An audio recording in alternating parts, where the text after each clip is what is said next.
Javid and Zak, thank you for coming. I'm trying to make this as relaxed as possible. I feel a bit intimidated with both of you, but on that side. But Barakallah for coming all the way from Streatham, right? Streatham, yeah. In the storm. Well, I appreciate it, man. Honestly. I'm always surprised when I ask someone to come on and they say yes. I was just always surprised, bro. I'm like, you really want to come on? Oh, mashallah. So I do appreciate it, man. We crossed paths actually in grappling industries. I think you were there with some of your students. I would have been there, yeah. You're not talking about the recent one. You're talking about the one. It was. I think we even said salam to each other. I'm kind sure of. We did, yeah. Because we ended up meeting a lot of people. Yes. That's what it is. I'm pretty sure, like, generally, if I meet. Definitely, if I meet another brother, I will say salam. Yeah, we met. I think because I knew you, but I don't think you knew me. So because obviously I'm a creep, but I check on your Instagram. What was you doing? Was you actually coaching? I was with the kids coaching and stuff like that. And I think you were at the last Grapplers Den, right? Grapplers Industries, Grappling Industries. Yeah. Yeah, and you competed at that time, bro. MashaAllah. So I'll tell you a funny story actually, bro. One of your students, this must have been a long time. I don't know his name, but it's a while back. I came across one of his videos online. I think you might know who I'm talking about, yeah? He was getting harassed by the police. Zak always sends me these videos. You know what the man's... Oh, yeah. I was going to actually bring him with... Oh, you should have brought him, bro. You should have brought him. Next time, innit? Next time, inshallah, bro, if you can make it down. Yeah. But yeah, I was watching him just he was getting harassed.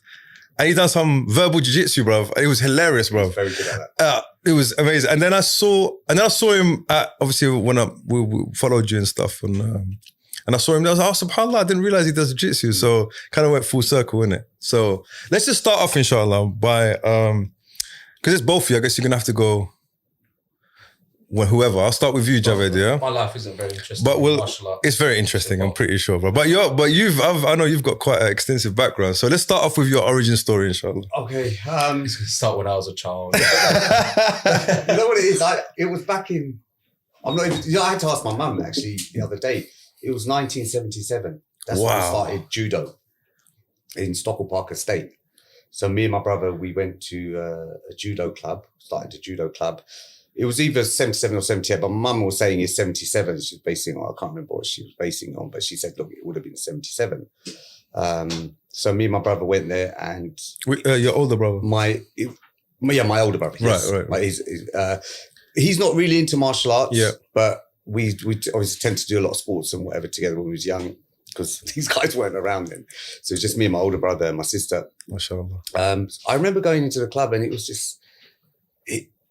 at that time, there's a lot of skinheads and, a lot of racism, huge amount of racism. I walked into the club. The guy gave us a gi, put it on and stuff. Well, the club was racist or just the area or the time? The time. It was a very racist time. It was like time of skinheads. Yeah. And on Stockwell Park Estate, is that next to Stockwell Station on the corner on the opposite side? No. Yeah, you got to walk down quite a bit further down. You come to this like loads of estates. It's changed a lot now. Okay, totally different thing now. Total different demographic as well, I would say. So we went to the club and they helped us put the gi on and stuff. There was a lady there, and I've got vivid sort of memories of what happened. I remember they lined up because, what's your name? So there's a whole line of kids and it said to me and my brother, what's your name? And someone shouted out, he's rice and he's curry. Yeah. Wow. That's the level of racism. It was pretty normal to experience. It's kind of funny, but not at the time, bro. I find it funny now. I find it quite funny, man. Yeah. So that's what it was. And then, they had the mats, they laid out the mats. We've done the forward rolls, backward rolls, kind of stuck to it for a while. I didn't really, for me, it was like martial arts was, I didn't have that much understanding. Obviously, I was 7 years old. Perfect age to start, don't you think? It's perfect age to start, but now there's more of an infrastructure for kids to start. They've got a better understanding. Back then it was judo. Judo's strange because it was a middle-class sport. You didn't really find it elsewhere. It was a middle-class sport, and I was surprised that we had it really in Stockwell Park Estate. It was like a community thing. Yeah. Usually, like it was in the schools and what have you. As you get older, you could probably, it's very easy to get into the judo team and then compete for your country and what have you. So we've done that for a short while. actually quite a while, a few years. And then we actually moved back to Streatham because we was there for a short while, back in Streatham again. And so... How far was it from where you were living before, Streatham? It's quite far. It's like, I would say, 2.5 miles? Okay, right. 2.5, 3 miles. So you had to change school and everything? And yeah, I mean, it was like a temporary thing. We was in Stockwell and then we went back to Streatham. So originally we was from Streatham. So I went back to Streatham. So this was about now 1981. And I remember starting Taekwondo. Mad. Taekwondo in Streatham Mosque. Okay. They actually hired, it was a fantastic club. They hired a guy, Mr. Tan. I still remember his name, Mr. Tan. And you go sounds like a proper, was he Korean? Yeah, he was Korean. Okay, right. It was a proper club. He taught in a proper way. And this was kind of what I was looking for, because when you're a kid, you just look at kicks and punches. As and Bruce arts. Lee, you had Chuck Norris and all that all stuff. of those. Yeah. And then I started there. I remember going there and it was a black gi. But it's obviously a karate type of gi. Black gi's the one though. Yeah, definitely. And I remember them helping me put it on, and he was so strict putting on the belt and what have you, and going through the forms. Like, obviously, look, I just started, so I didn't really know it, but I've always loved martial arts. I was so enthusiastic about it. I used to look at the senior belts, watch them fight at the end, and I was like, when can I do that? And I used to even make up my own kata at home. Like, being a white belt, I used to only know a little bit, and I used to see the others do it, and I used to try and mimic that and do that at home. So I kind of made up my own sort of forms. What did your parents think? Because I know, so the Bengalis that I know, like I know my brother-in-law, we started doing Shotokan, so he used to have to sneak out. He has to lie to his parents because they didn't want him to train martial arts because they I don't know, they saw it as... Why it's like a brute, only brutes. I know, Imran, your parents kind of they kind of like have question marks around it. They don't understand. No, I don't think they did. Oh, okay, really. so I used to say that. I used to say, "Don't come back beaten up." No, that's what used to happen. Yeah, I mean that wasn't martial arts. So martial arts was kind of like you have a bit more sort of stubborn, isn't it? You have patience and stuff like that. Yeah. But whereas my dad, he was of that ilk that if I came back home and I remember like hurt or anything, hurt and all that, the first thing my dad would ask is, "Did you win?" Right. It's not like it's just not okay? right. No, this sport. And you know what? Whether I won or lost, I would come home and just say I've won. Yeah. Because it's just not worth the headache. Yeah. Like, I'm just going to get, my dad's going to tell me off. Because my dad was into wrestling from a young age. No way. He loved his wrestling. There's a guy who came here in the late 50s. He was doing wrestling. He's here in the UK? Yeah, he used to love doing wrestling, watching it. He used to know wrestlers as well. And then you've got that kind of weird wrestling, like World of Sport. Do you remember World of Sport? Pro wrestling. Big Daddy and pro wrestling. Like so he used to love all that as well. He was really into that sort of stuff. So anything to do with fighting, I don't think he was really that overly concerned. Like if we was doing, anything, any martial art or anything. And I can't really remember that. It's quite 1981 is quite a long far time back, and maybe I may have even started in 1980. I can't remember. So that went on for some time, and then I kind of left it. I left karate at maybe about 83. Age? So I was about 11, 10, 11, and I must have left it about 12, 13.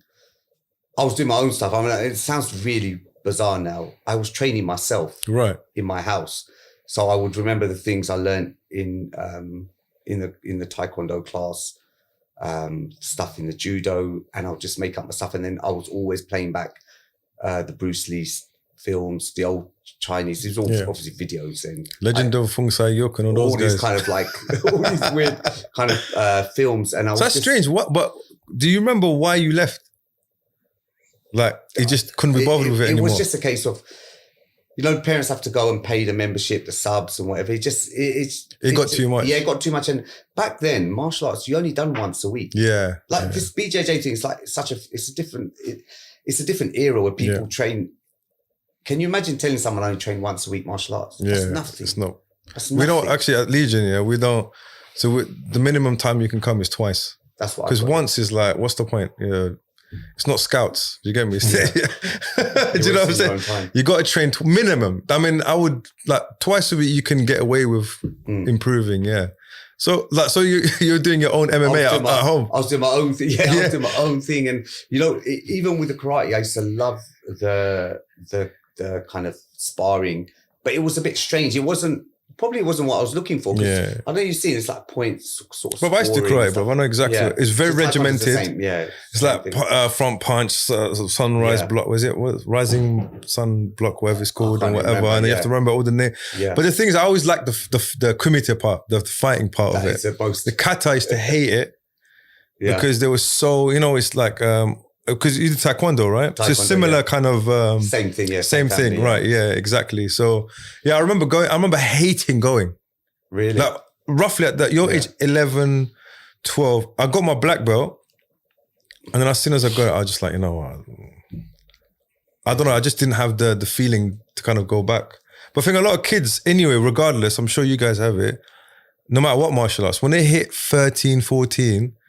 they start to drop off a little bit. Absolutely. Yeah. So if you can retain them after that age, they tend to stick around. They tend to stick around. And that's why a lot of people, they like to take on kids because you can actually see them going from a child to like a teenager to a man and they're staying with you. It's crazy, man. Yeah. You get to see their whole... Even from a business model point of view. Yeah, definitely. That could work really well. 100%. So when does this guy come in, bro? So he's sitting there like brooding in the corner there. He wasn't even around. So 81, you weren't even a thought, bro. Yeah, he wasn't around it. So from about 83...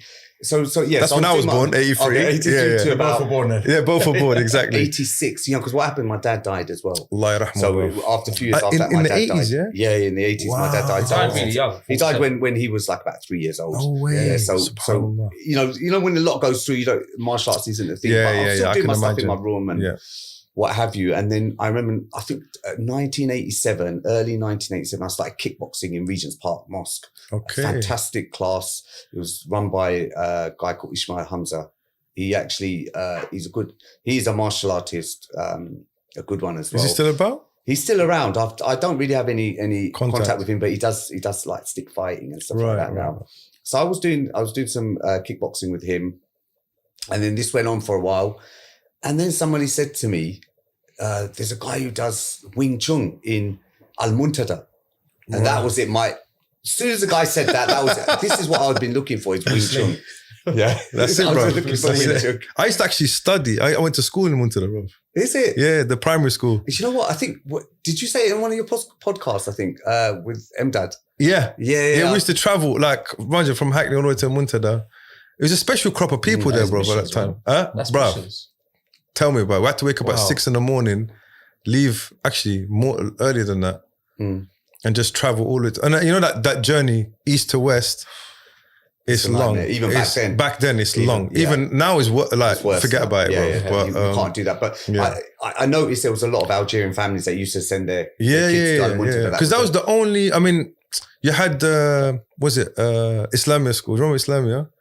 In East London? No. It's West in London. West London. Northwest, I think. Northwest, one of the very Yusuf first Islam ones. schools, Islam, That's right, yeah. Actually, I did kickboxing there for a little bit. Okay. They used to have a lot of martial arts there.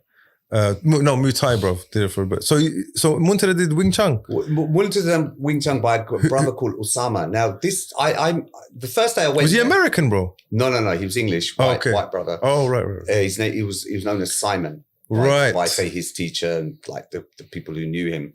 So, but his Muslim name was Osama. So I met him there. The first day he didn't turn up. So I just thought it was like pretty typical and whatever. And I was really upset, like, oh damn, I came so prepared and everything. And then the following week he turned up. And the thing with Wing Chun is only done once a week. Oh, thanks, bro. So then he did turn up and I loved it the very first day. He just went straight into it to the point where as soon as he finished the class, I said to him, do you do private lessons? He said, yeah, he does. So immediately I started 2 private lessons plus the class session a week. And sometimes I even done 3 sessions. So this went on for a few years. So from 1991, this went all the way to 1994, non-stop. I was doing 1994? Yeah, 1994. I was doing knocking out sessions. I went through all the forms and what have you. And with Osama, he was so strong. I mean, I might as well say now he died. He's buried in Jannat al-Baqi in Medina. No way. So this is partly why, train stopped. Yeah, of course. Yeah. But I think that was in the late 90s he died. So while I was doing... So talk us through just the lessons. That's intriguing. Okay, bro. so the lessons... How does it go? Like, especially the private. So so private lessons was as soon as you do like... What's the warm-up like? And the all that warm-up stuff? is very easy for Wing Chun. Right. You just rotating your arms. What's that called again? Sticky hands. Huh? Sticky hand, Chi-Sao. Sticky hands, yes. What's it called? Chi-Sao. Chi-Sao. So you're not actually doing that. So you warm up first. Yeah. Then you get to the drills. Yeah. Now the drills, if you've met Osama, he was probably one of the most powerful people I've met, as he had a lot of core strength. Right. And when he slapped, I mean, he's probably about 90 kg. Yeah. When he slapped you, because there's a lot of slapping, Pax out. like Pax Slapping, out, what do you mean? Pax Like, out. slapping? The actual, like when you're blocking, you're slapping from Pax out. And certain moves, man, I just felt like he's dummy, but I was learning. The way I looked at it is I was learning, and I think back then I was probably about 68 kg. And that's when we learned about Tiger Ball. Yeah. Well, that's like a staple now, bro. You've got to have it in your bag, bro. Have it. You have to. So you do your drills and what have you, and then he was very insistent in sparring. That's with Wing Chun. There's no. What's protection. the sparring like as well? There's no protection, but if you do Wing Chun and you go against another Wing Chun person, it kind of works. Fixing it works. works. Now you do Wing Chun and you try and do it with someone else, it may not. Yeah. Well, it's probably not going to work, and theirs isn't going to work with you. So it's really who's the best, who's the fastest. So it was half an hour sparring, half an hour of technique. Now that sparring was really painful. I used to go home black and blue, literally. Honestly, it was painful, but I loved it. This is what I was really, especially that generation as well. Yeah, you had all the kung fu, the influence of kung fu in the media, and absolutely. Bruce Lee, and then who's after him? Like you got Brandon Lee with the Crow and all that. So having the MMA wasn't really Jet Li. Yes, Jet Li. No such thing as obviously MMA. Yeah. Not until about I think 91. It was the first UFC. Oh yeah, that's right. That's right. 1994. So I do remember 1994. We started doing wrestling. Osama one day he started teaching in Stretta Masjid from Al Muntada. Right. I managed to bring him to my local. So he was teaching kung fu and wrestling. No, he was teaching kung fu. Yeah, and then we brought him to Stretta Mosque. Right. Then suddenly he said he wants to teach some wrestling. Right. So started wrestling. In all honesty, look, I was just his dummy. Yeah. So but how does he know wrestling? Is there a he honestly, he was a martial artist. Oh, okay. He could see something. He could mimic it, right? And he could perform it, and he could probably teach it as well, and he did. But in the initial stages, I was his dummy. Yes. Not just practicing. Me. I've got a cousin as well. He trains with me now, Raju. We was just his dummies. And obviously, like my brother was a little kid. He used to just follow me wherever I used to go. So Zak? So he was just like a little kid. So I used to bring him down with me, and then he used to friend as well. What's that? I used to bring a friend along with me as well. Okay, mashallah. So we used to poor guy, bro. He was just tagging along. That sounds like fathers they bring his son. So 94, we would have been what 10, something like that. Yeah, 10. About that, by that age. Yeah. And like here and there, I used to just teach him some moves and what have you. So come about 1994, I met another guy called Winston Newton. He's a kickboxer. He does all this sort of he does freestyle kung fu. So I just met him. Why does it ring a bell, man? Well, Google him, Zak. Well, it rings a bell. So I met him in the chicken shop, and then we just started. You met him in the chicken shop? Yeah, we had chicken and chips. Yeah, and then he goes, "What, Morley's?" no, it was like PFC or something. Oh, okay, like right. One of them kind of. It was like Sizzlers in Camberwell. Yeah, Sizzlers in Campbell. So then he said, "Oh, come down to try my class." Yeah. So I said, "All right, then I'll do that." Because with me now, I was doing martial arts. I was doing them simultaneously, so I would never drop one. But when do you fit working and life and university and all that stuff? You know what? Honestly, I would. This is why I probably have a go at my guys sometimes. I say, look, if you want to do it, you can do it. Because it's only like a couple of hours. Just take a couple of hours out. That's it. Yeah. And it helps me focus. For me, martial arts. This is what. I enjoy it. So for me, it's everything. If I want to unwind, I'll go and do martial arts. So if I've got stress, I'll do martial arts. If I'm happy, I'll do, whatever. It's obviously, look, we've got our dean. Yeah, of course. That's going to happen regardless. Your salah is going to happen regardless. 100%, that's not, but with martial arts, it gave me a lot of happiness to do. So then I went and I visited this guy. He was in Tooting. And that lesson was like one of the toughest things I've done in my life. Was it kickboxing?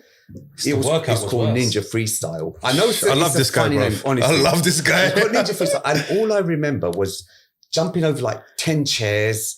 10 chairs. Yeah, like you sort of make them like a 5. So it's 5. So like a dive roll almost like. Almost like, but you have to jump, going under tables, then jumping over one, all sorts of madness. Then after that, you've done some technique. When he told you like, jump over, what was going through your head? No, like, I'm just gonna, you were like you're a disciple, innit? Yeah, like, I'm gonna. Straight away, as soon as I saw it, I said, man, this is what I want. Yeah. So then we done that, and it was like training with no gloves on. The amount of injuries and bruises and pain we went through. By ninja stars, knives, all of that. But they should bring that back, bro. Honestly, they should bring that back. Yeah, they should bring all of that back. Is that the guy? Practice. That's it. Yes, yeah, that's it. Hey, enlarge it, please, Zach, bro. Winston Green. He's still about, bro. Winston Newton. Newton, sorry. I actually got my black belt from him for kickboxing. Wow.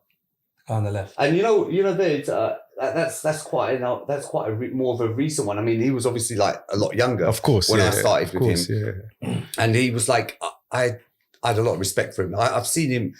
He was a lot shorter than me. I've seen him take down guys 6'3", whatever, just with his kicks, man. He's kicks, and I think I developed the kicks. Reminds you of Wesley Snipes. Yeah. Yeah. The way he looks. Sharp. He was honestly, I learned a lot from him. I've got to say, I've learned a lot, actually, that martial art culture, how he was with his students. I've learned so much, and that sort of transpired even today with my students. So there's a lot. It's amazing how a coach can really pass his personality on to his students, and his students tend, look at Cobra Kai, bro. Exactly. Do you know what I'm saying, bro? Yeah. I know it's a film, but I've seen a lot of Cobra Kais out there, bro. Strike first, strike hard, no mercy, sir. Yeah, but you see, like Mr. Miyagi, firstly, have you managed to catch up with that new one? Yeah, I'm done. I've watched it all. But can we just like pause here? We're gonna come back to we'll bookmark it a little bit, yeah. But that whole thing about fighting, bruv, it's a fight, bruv. You can't do kata in the middle of but they've sold, but they sold it to us in the 80s. We drank it all up, bruv. Yeah.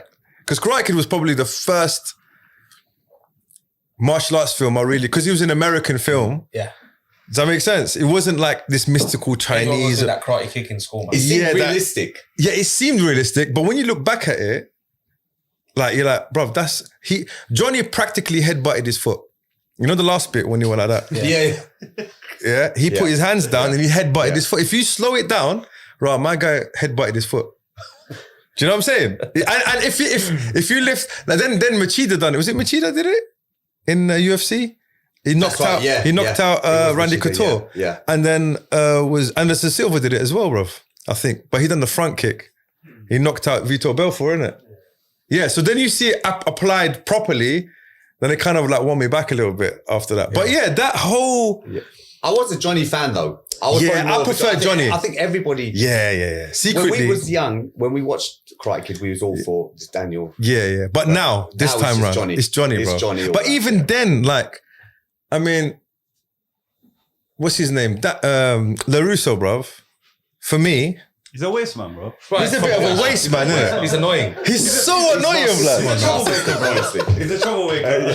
Why are you putting water on their head, bro? Like the guy said, look, you're not fighting until the tournament, yeah? Then he goes and decides to dash water in their head, bro. It's like, do you get me? He's a troublemaker. And then you get, troublemaker. He's annoying, bro. It was Johnny. Johnny's my guy, man. Definitely. Especially when you hear his backstory and everything. But I liked it. But I couldn't watch, I forward the fight scenes, by the way. Yeah, why? You know, in the new one. All right, yeah. I can't watch it, bro. Too cheesy, yeah. It's too much, man. Cheesy. It's too bad. Cheesy. I just like the interaction between him and Johnny. That's what I like, bro. Yeah. Everything else. His acting's pathetic, man. Oh. It's just poor. And how do you still look the same as well? Yeah. I know. That annoys me. Grow old, bro. I've checked Google Images. I mean... He looks exactly the same. He hasn't changed. And he's like, I think he's nearly 60 or something. Yeah, bro. Yeah.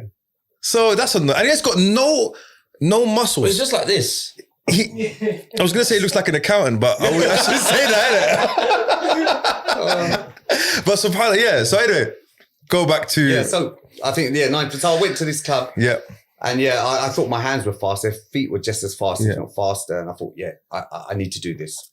I would literally signed up straight away. And again, I was one of his earlier students. Right. So getting my black belt, I was one of the first, sort of that first generation from Winston. And Winston was actually a judo champion prior to coming into this. He was fighting for Ernest Bevin. I think he's even fought for the Ernest country or Bevan's a whatever. youth club, right? No, Or no, school, it's school. it's Very rough school in South yeah, West. yeah. I've heard about Ernest Bevan. Yeah. He was from there. Him and his brothers. I think about 7 of them. Something. They're all Mashallah. fighters. So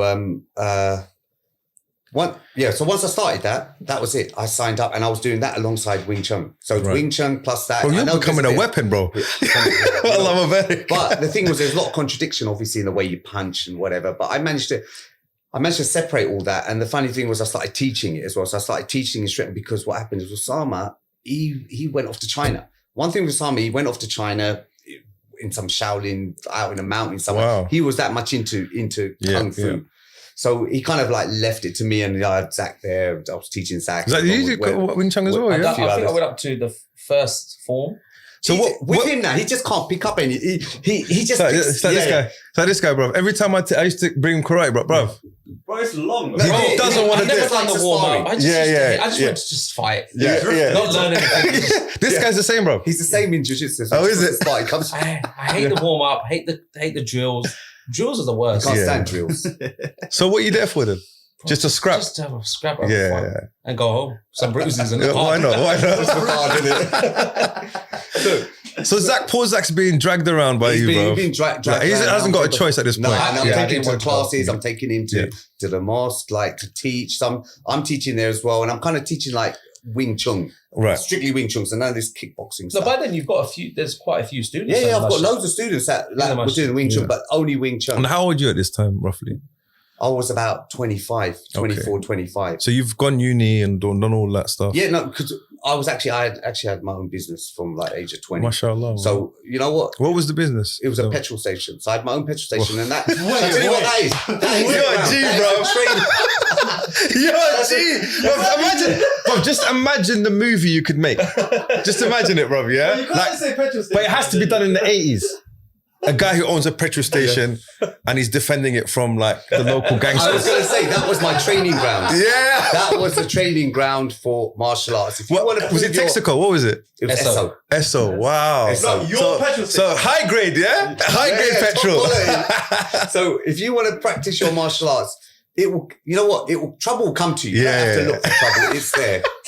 It's there. Remember every them days, day. bro? You had Lucas 8 glass bottle. Yeah, yes, bro. Yes, we've been talking about Lucas in glass bottles for the last. I think M-Dad talked about it last one because we were traumatized by those glass bottles, bro. Them ones, you get smacked over the head with one of them. They don't even crack. No, I've experienced Trust me, it. be- Huh? You haven't? I have. Oh yeah, I've got someone bottled me in my hip bone. Yeah. I've been Long bottled story, in I'll my tell you head. off air because I might get arrested. Yeah. But yeah, so guys, you had a petrol station. So that's probably why it allowed me because everyone's like, But who was running this petrol station while The you staff were were running training? it. That's They're getting paid to. Got shit. Mashallah, bro, that's so sick, bro. I wasn't working like you wouldn't see me in there, behind the thing. behind Yeah. the counter. But when there's trouble, Man's for some reason there. they're just like, he's stolen petrol. He's done this. He's nicking. From You're in the shop. back doing forms, innit, bro? Yeah, yeah.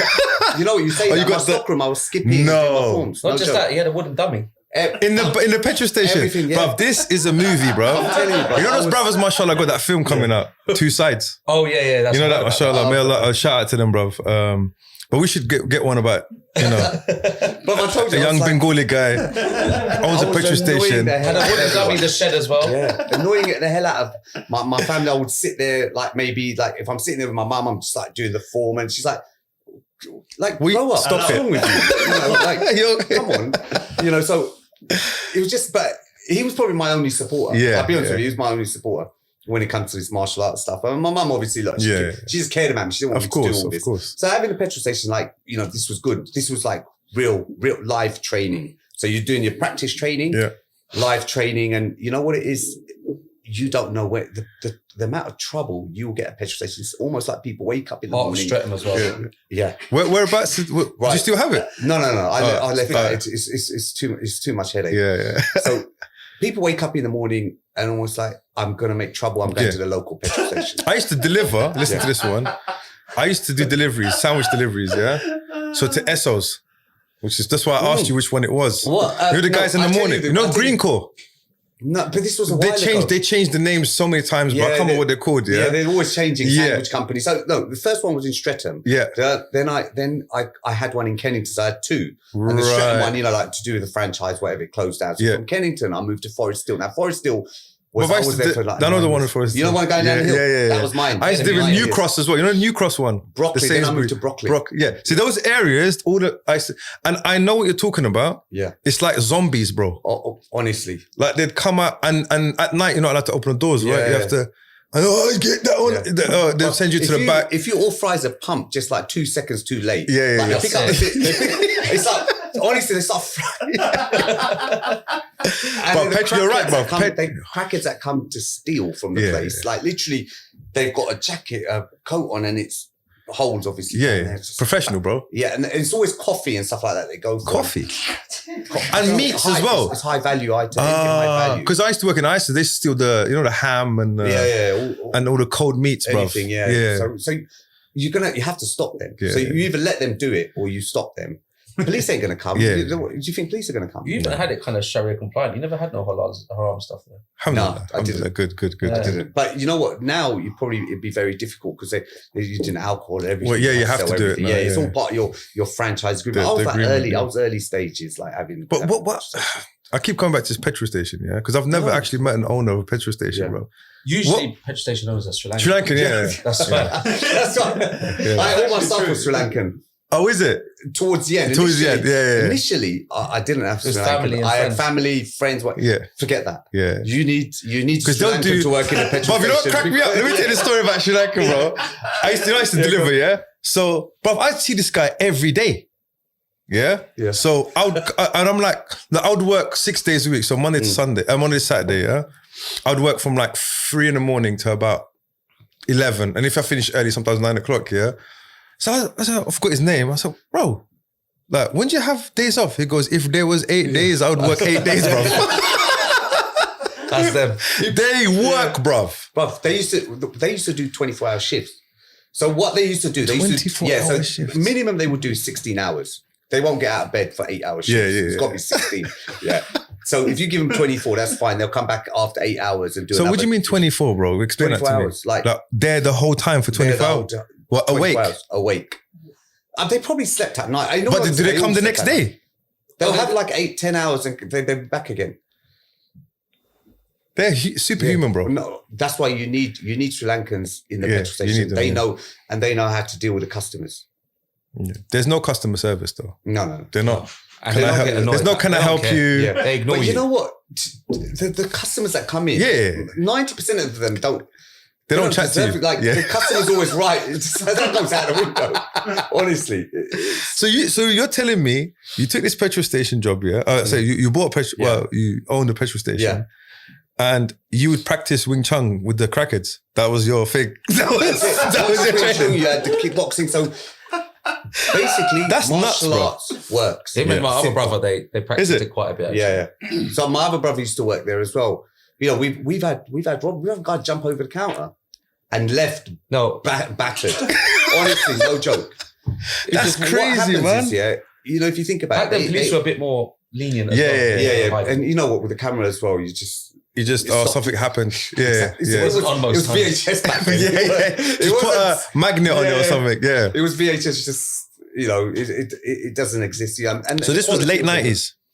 This was it started 1990 or about 1991. Okay, right. Yeah, so this was like still mid 90s doing all this. Then Osama went off to China and whatever. Then I to learn that well. Yeah, to learn. He ended up going and learning another art. What's it called? Bagwazan.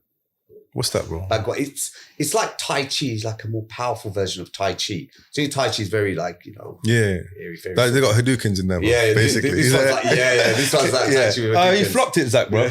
What? The button, isn't it? Oh, sorry. Oh, forget it, man. So then I ended up getting another instructor called Abu Bakr. Right. Tough, old guy, Jamaican, solid, man. I learned from him, and then he kind of gave up because of injuries and what have you. And this guy, when he used to teach in Brixton. I remember people coming in from other clubs and he said, Javid, and you go like that and he's like, go and fight them. Yeah, it was like, I was like, oh, You know, I had to go and actually represent, bro. Represent, yeah. You know, and it's surprising how much you can actually do when you're put under pressure. But he again left, and I went to his teacher. He stopped training because of injuries, and I went to his teacher called Victor Khan. This guy, Victor Khan, this guy is direct Yip Man student. So he's got photos of him with Yip Man, Bruce Lee's in the class, everything. This is him. This is no joke. I paid £11 back then for one session. This guy, he was in Lambeth, near Lambeth Bridge somewhere, and I remember you had to, like, it was some little, you go inside, it's like some church sort of thing, but I think he owned the property, to be honest. Nice place and whatever. Where was it, sorry? In Lambeth. Oh, Lambeth, sorry. Yeah, it's only then I realised there's actually two types of Wing Chun. There's Wing Chun and Wing Chun. Do you know about that? No, bro. Exactly. But you need to, I just learned that then. Go on. Man, I went as a black belt. Is that German Wing Chun? Kung Fu, bro? It sounds German, bro. Yeah, it is. It's kind of like a German sort of twist or something. Right, right. Oh, it's actually German. I think so. Do you know what? All I know is I went there like a person, like I consider myself professional in Wing Chun. I was high level. He put me back to, it's like going as a black belt. He put you back to white belt. He said, they don't acknowledge Wing Chun. That's the first time I understood there's politics. Oh my how political Wing Chun is. There's Wing Chun, Wing Chun, and it's only minor adjustments in everything they do. Like, well, I don't know if you watched Emir's episode. He cracked me up. We used to have a Kung Fu guy in our school. So Emir's about 5 years older than me. So when I was in year 7, he was in year 11. Yeah. We had this, the caretaker was the Wing Chun. I don't know if he did Wing Chun. It was, I would like to say it's called Monkey Fist, but I'm not gonna, don't quote me on that. Okay. I'd like to think it was in my head. But like, because I never went, because I was doing karate at the time, because he went once and he goes like, yeah, we did it like this last week, but it's like this now. Do you understand? God, so he was just making it up. Either he was making it up or Amir was like, because when you're young, so like, he was just telling me stories about how, like, he goes, kick me like this, and then he'd hold his leg like this and then flip him over. He goes, you see what? But then what if I kick you in the head? He goes, no, don't kick me in the head. Just kick me down here. But you see what I'm saying? Yeah. So there's a lot of cultish kind of behavior sometimes in martial, especially in the 90s. Now with internet, you get exposed, innit? Yeah, like, of course. Very easily. Yeah. Especially now, have you seen McDojo Live? Which was the Instagram channel? The American cop. Not that guy. We'll talk about that guy in a sec, bro. We'll talk about that guy in a sec. But there's an Instagram channel called McDojo. If you can bring it up, Zach. Anyway, we'll let him bring him up, But he basically brings up all these kind of pseudo martial art. You know, the no touch stuff. Yes, those guys. So you kind of think to yourself, how do people get sucked into that? Do you know what I mean, bro? What is their mindset? Yeah, because what is your mindset? Like, watch this. Yeah, watch this. Look at that, bro. Oh, what the hell? Oh, how? 100%. That's what I was thinking. Yeah. This is gin, bro. Yeah, it's gin. There's no other explanation. I can't either that or it's a choreographed or it's just the guys in Indonesia. Check the brothers in Indonesia, bro. Oh my god. Yeah, that's gin. That's definitely. There was one brother that did ruqya. Yeah. So a brother came to him and he goes, look, I'm not feeling well. So he did ruqya on him. Turns out his sifu done magic on him, bruv. Like to make him strong so he don't lose. He goes, so when he was doing ruqya on him, he goes, this guy, he put some next high level gins in you, bruv. Like so you had to go somewhere else to get it out, bruv. Black belt gin. No, you get all that. You know, it's mad because it's mysticism and you have to develop that chi, and this is something in Wing Chun. It's not so much chi, even though you've got Bruce Lee kind of stripped that all out, isn't it? Yeah, bro? it's more. So Bruce Lee is Jeet Kune Do, isn't it? He's Jeet Kune, but he was originally Wing Chun. So he was in, say, this guy Victor Khan. He was in this guy's class. This guy Victor Khan, the German Kung Fu guy, the other guy, the Chinese guy that I went to see, the one who charged me £11. Yeah. So he was basically like he was in the same class as Bruce Lee. Yeah, he was Bruce Lee's senior. He was direct disciple of back then I didn't understand. Then I understood it's like direct, if you're direct lineage or you know, it was mad. You know, and just because I done this, I failed my grading. I should have done that because in my one I done this and his one he stopped here. Stupid things like that. Yeah, and it's like, you know what? I left it after. Did you get disillusioned a little bit after? No, I was just so upset. I used to just look on at the senior guys and thinking, I know that. Yeah, just a different version, slight like details, different. Karate is the same. Honestly, same thing, bruv. Like Very political. very, very good. Like it's like a split amongst split. I had to do my black belt 3 times, bro. Really? So it's basically 2 different dojos. 3 different dojos, bruv. Well, I got the first really one. Yeah, you're right. 2 different dojos, bruv. Bruv, can you imagine that, bro? Yeah. That's annoying. Yeah, that's But exactly again, what I was experienced. 13. I was 15, 16. Well, I went for my black belt first time. So then you're 3 dan black belt, right? No, I just got my first dan. I just kept it Okay. moving, bruv. Because I was like, forget all that. I just fell out of love with it. And then after I think when MMA came in, when I started watching, I think Ultimate Fighter, I think when I watched Ultimate, I thought, you know what? Nah, I'm not going back to karate, bro. This is the one. Yeah. Do you see what I'm saying? But sorry, I keep interrupting you. No, not at all. So I left him, and then Osama had come back, but he'd come back with Bagwazan. So each time I booked a private lesson with him, we ended up doing half Wing Chun and then half. So obviously he's trying his Bagwazan stuff on me, and I wasn't really taken to it. I learned a bit of it. What is it like? It's like you're walking around in the circle like this sort Steven of thing, Seagal. and then Crossing your legs. Yeah, and stuff and you're like. kind of like attacking them. Like you just look on. It just didn't. It didn't interest me because I was still excited about Wing Chun and I wanted to carry on my Wing Chun. And then I started with his teacher, Joseph Lee. Amazing. With instructor. Simon's teacher. Yeah, with Osama, Simon. sorry. So me and Simon used to go there to his house in Wandsworth. It's nice. It's a flat, wooden floor and everything. I did done the pole form and everything with him. And then Joseph Lee gave me a certificate. Go, now you're full instructor. Go and open up a Joseph Lee school and stuff like that. My thing was like, was he Chinese, Joseph Lee? Yeah, he's Chinese. Oh, okay, right. He was like Yip Man student. Right. But it was a good lineage. It was good lineage, but he had good Wing Chun.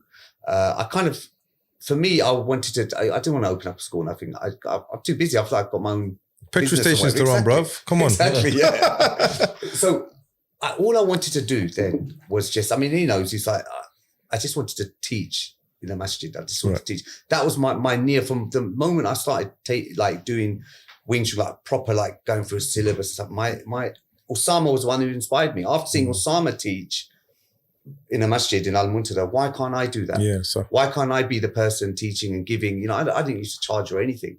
I never used to charge. And why did you do it?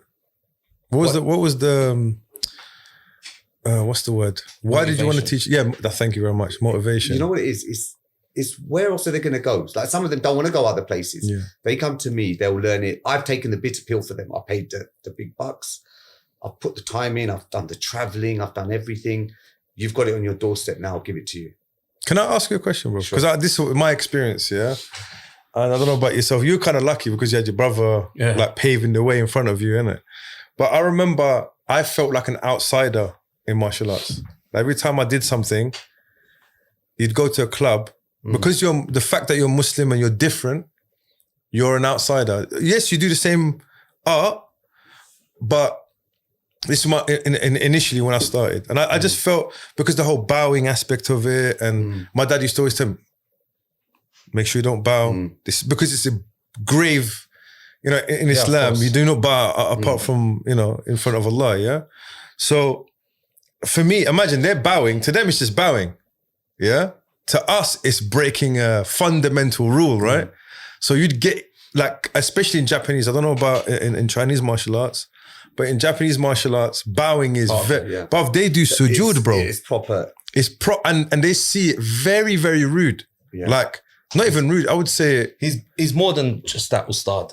Yeah. Exactly, bro. So Kung Fu is just this. So it was very exactly.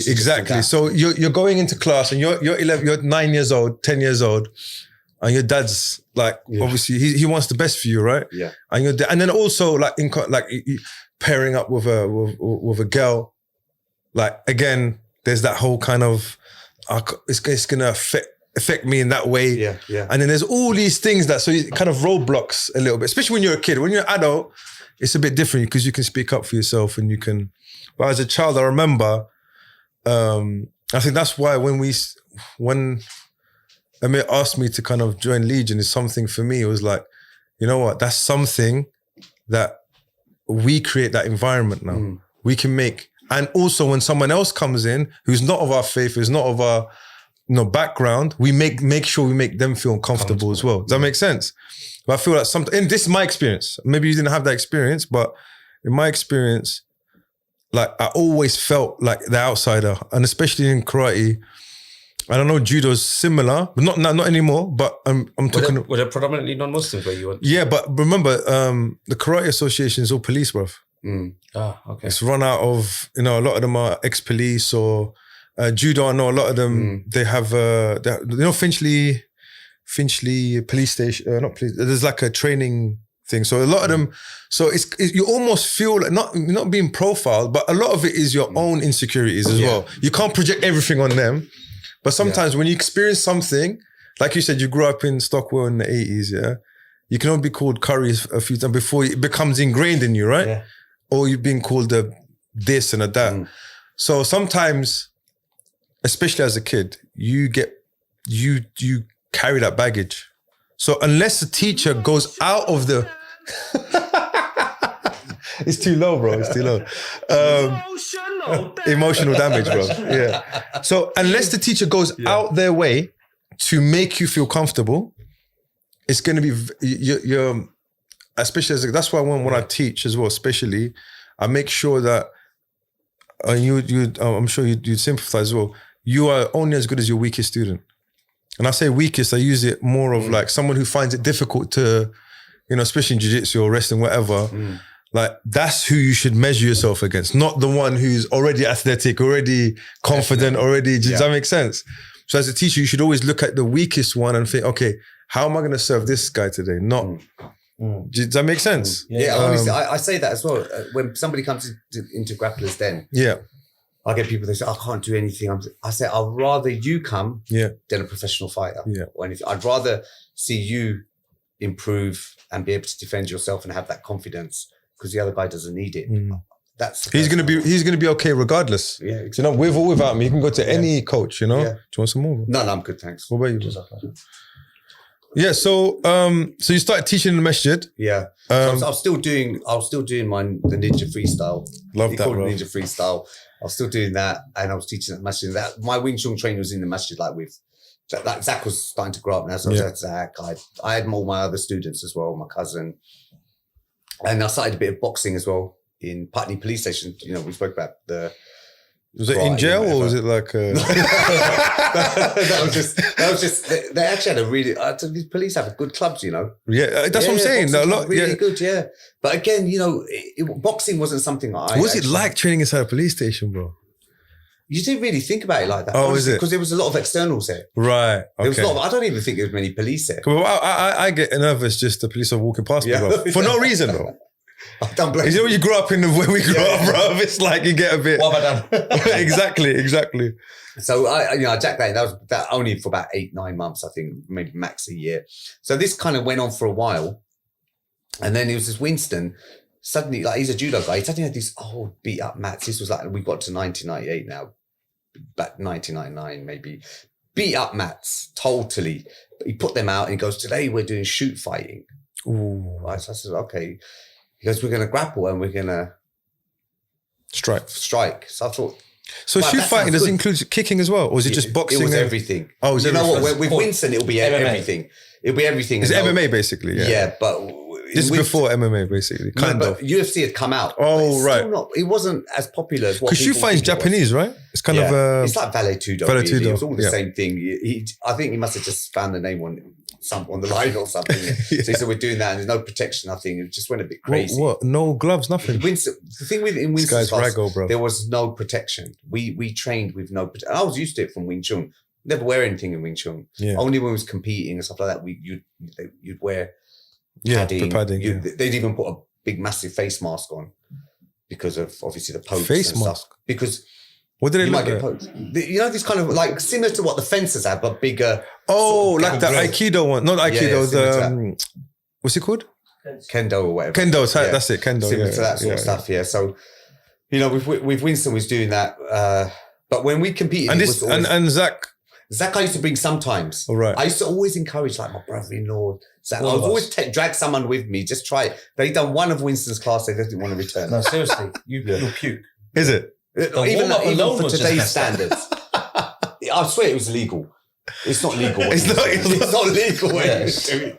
You know, it was just too. It was I just hated too it. tough. Yeah, it was torture because these are 2-hour classes. Back then, is 2 hour minimum classes. 2 hour. So what's this 1 hour stuff as well? Yeah, bro? exactly. So it was 1 like hour 1 hour warm-up, warm up. Yeah, exactly, bro. 1 hour warm up, and it was crazy. Like, you know, you switch off the lights, and then you just fight, just hit whoever you can.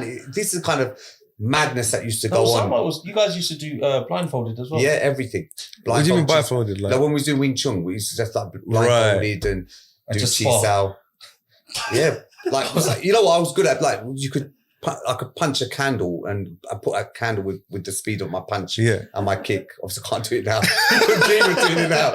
Yeah, but back then, you know, this kind of stuff that you train. But getting for, punched blindfolded, that's a different sensation, bro.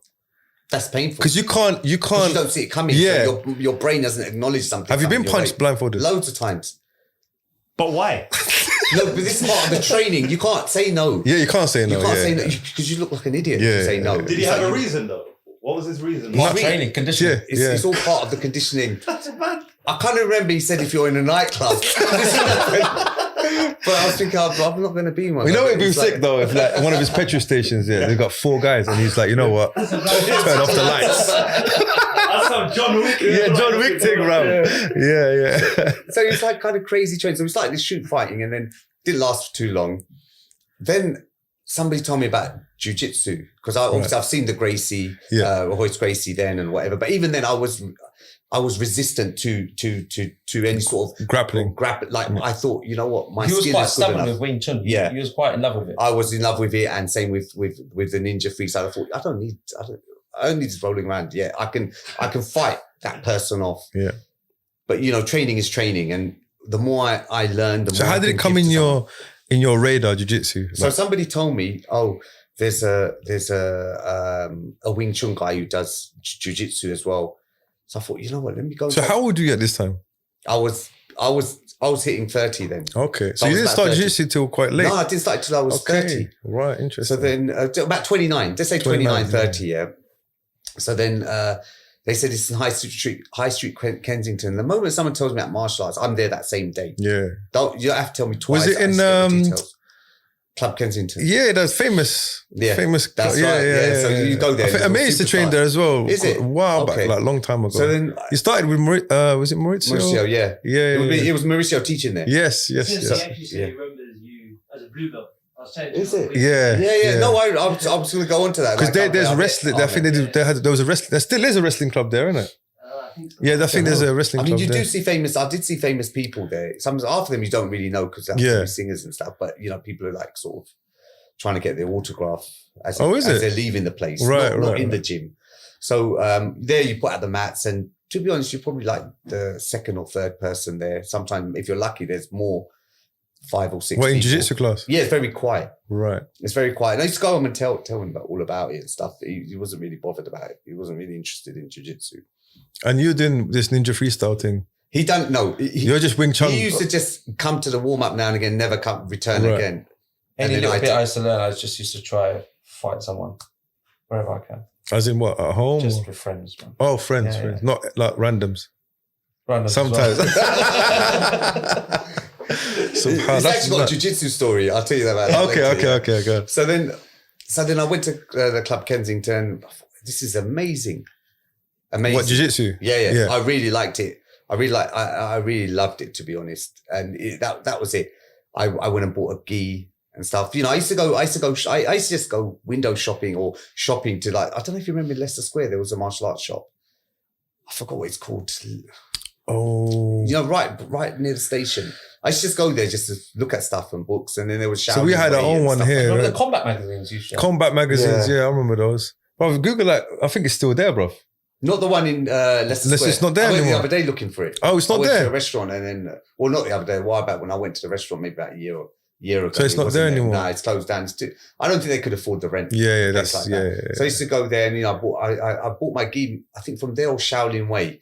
It was a stupid, like, Japanese jiu-jitsu gi. It looked so bad. Was it thin? It was thin and long, and it looked really disgraceful compared to their nice coral gis and stuff like that. But that was it. And Pajamas. Pajamas, exactly. And the thing was, I used to iron it. Honestly, I used to iron that gi because they had an iron board in Club Kensington, and I don't know why I used to iron it, and then literally the whole purpose of jiu-jitsu is getting it creased. Exactly. The whole. So I thought maybe this wasn't allowed one, so I used to iron it. So I was doing it once a week. So Maurizio was one of the first students here. I'm definitely first generation. There was people like say Jude Samuels and Jude. Kevin. There was a few others. But it's that same generation within a few years. So definitely. It was a Murid. Definitely that. Huh? A Murid. Walid. Murid. Who's Murid? Murid is like a disciple. Oh, sorry. I thought it was a guy called Murid, bro. Oh, you're a disciple, bro. That's who you are. Yeah. Right. Roger was in Brazil from what I remember then. So he wasn't a black belt then. Yeah. Maybe purple, brown belt or something. Yeah. But of course, every time I see him, he was huge, a huge guy, Mauricio's son, friendly guy and what have you. And Mauricio's been fantastic from day one. So much you can learn from him. Yeah. And then immediately I took those mats from Winston. So I've started jiu-jitsu. I said to Winston, can I have those mats if you're going to use them? He said, yeah, I've got a van, got them with me, and we picked them up. And then I got a place in a Bangladeshi Welfare Association in Croydon. Right. I said, look, can you get I can teach kickboxing. Right. He said, yeah, all right then. But I said, can I leave my mats there? He said, all right. So after the kickboxing class, There's quite a few students. yeah, loads of students. We laid the mats out. All Bengalis. Yeah. Mashallah. Laid the mats out, and that was it. We started doing some jiu-jitsu. So you're teaching straight From white belt, whatever I learned. No, you was teaching kickboxing as well. Yeah, I was teaching Like Wing Chun 4-hour class. kickboxing, and it was like a long session for me. It was fun. Some bad resume, bro.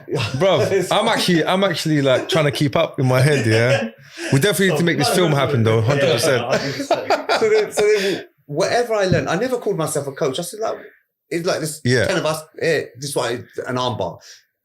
And I just enjoyed doing it, and we spar non-stop, injuries. I had some, do you know Abbas? Do you know Abbas Khan?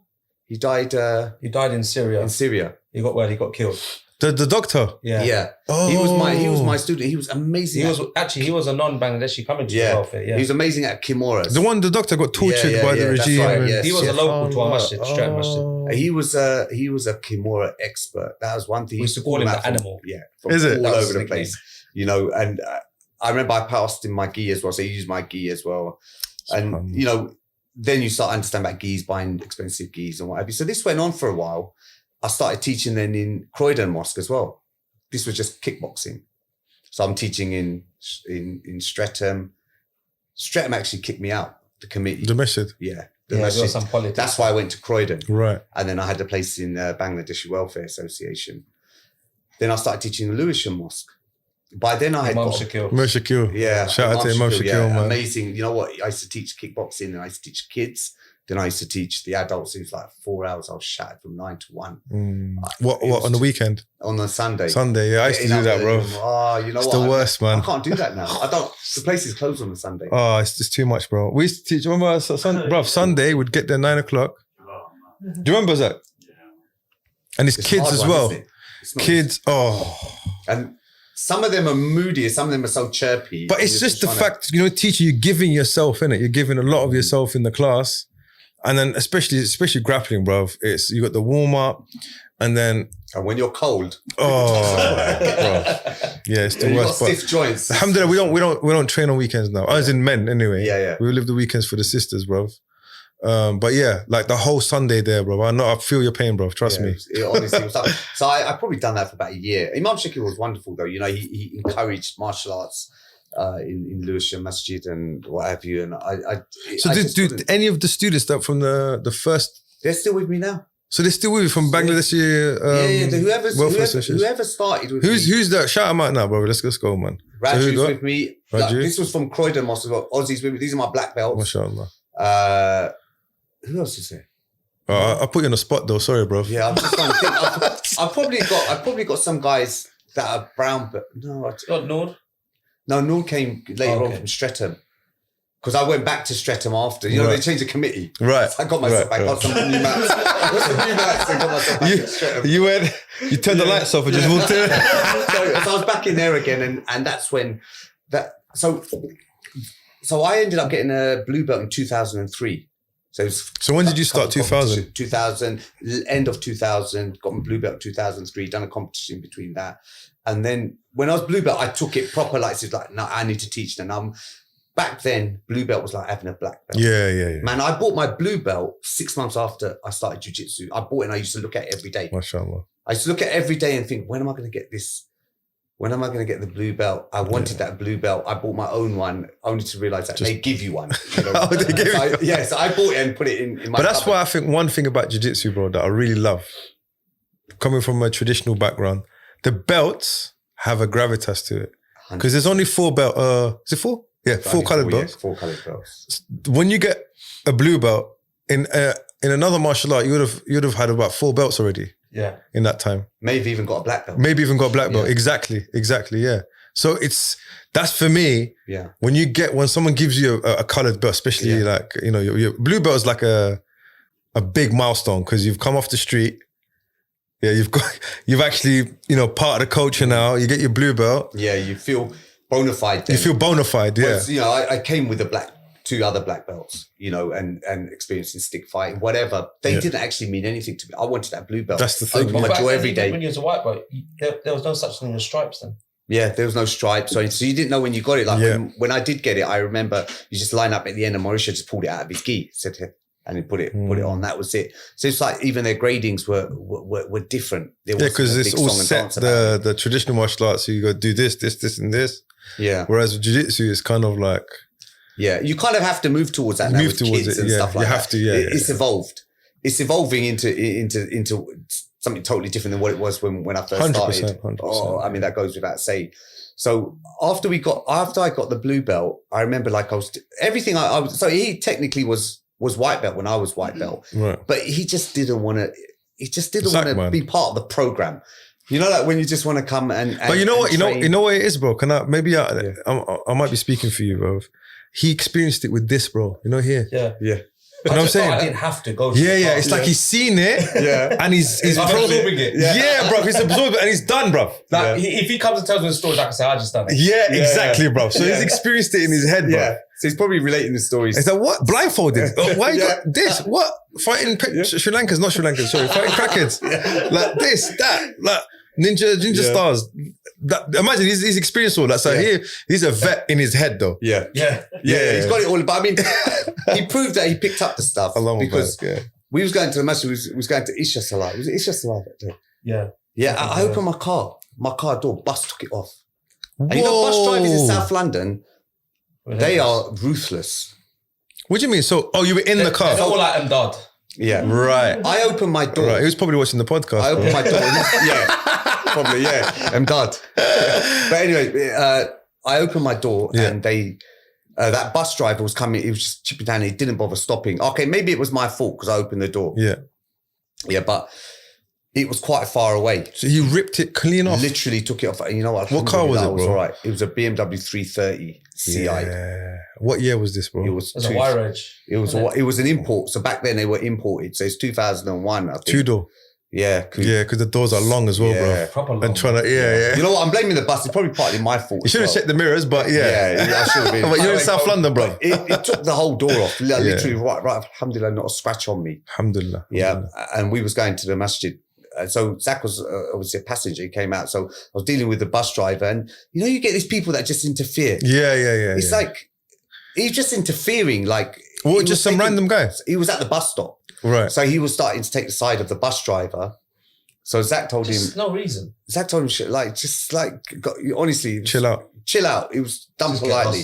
The guy just wasn't having it. And you know what? I think there's, when people see brown people, you're kind of like bottom of the food chain. They think they can get away with something. It's because our parents, and before they would just like put their head down and keep it moving, isn't That's it? Yeah. But the next generation, especially Bengalis, mashallah, bro. Just got to be humble pie and walk away. Yeah, walk away. I'm saying the next. I remember back in Tower Hamlets, bro. No one ramped with the book, bro. You mess with one. There was a tide change. Big tide change, after bro. The skinheads and bro, they weren't having it. Rice and curry that I experienced. Yeah, bro. It's not happening, bro. In South West London, we didn't have that much Bengalis. Yeah. Bengalis. You know what annoys me though about this whole rice and curry thing, bro? You eat rice and Bruv, curry. you as eat well. rice and curry. Exactly. Now thinking about it, I think That's ridiculous, bruv. that does For real, you don't wash yourself though. So, so I don't understand. So what happened, bro? So then this guy, he just wasn't shutting up. And like, Zach asked him, I said, look, just go away. What's wrong with you? Shut your mouth. Then he pushed Zach. So number one lesson Zach showed that he can do kickboxing. Whatever I taught him, he's like, he gave him one kick. What kind of kick, Turn bro? it was- Give us a breakdown, bro. Straight on the thigh. And you know what? leg kick, yeah? Yes, straight shin to leg. The guy was down. And if you saw the guy, it's like his eyes dilated. Did you just kick me and I fell down and he didn't say a word? Didn't The say IT anything. band, but just touching it sometimes hurts, bro. Exactly. Getting And you know shit. what? We Alhamdulillah, me and Zach, But we that was worked my very special hard. kick in Yeah. kickboxing. This is a special. I always used to do that. That was his speciality. After that guy, we went to the masjid. He knew what time it was, bro. Honestly, he just Just, left just it go to there. the masjid, go. Yeah, And then I yeah. said, just go to the masjid. We went to the masjid, pray, like as you do, you just pray. But how'd you salah. pray with a cut? You know your cut. What happened to your door? We were getting late for something. We Let's just go. We just salah. left the door on the side like Oh, that. yeah, the car was just there. I just said, I mean, the door's inside the dashboard. It ain't going nowhere. It wasn't going nowhere. It was just fine. Yeah, I've got to pray, bro. Let's Yeah. get out of here. So man. we prayed and came back. And guess what? Guess who was waiting outside the mosque? The dude. Yeah, he just wasn't having. I said, look, what's wrong with you? Like, why are you still? But at why least are he still waited, here? didn't it, bro? Yeah, it's true. He waited for us to be salah. Yeah. You're right. He gave us that respect. So I said to him, what are you still doing? He just wasn't. He's like, no, you know. And I was like almost standing behind you, sort of thing. Yeah. Like, I don't want to get. Yeah, He came yeah. charging at him.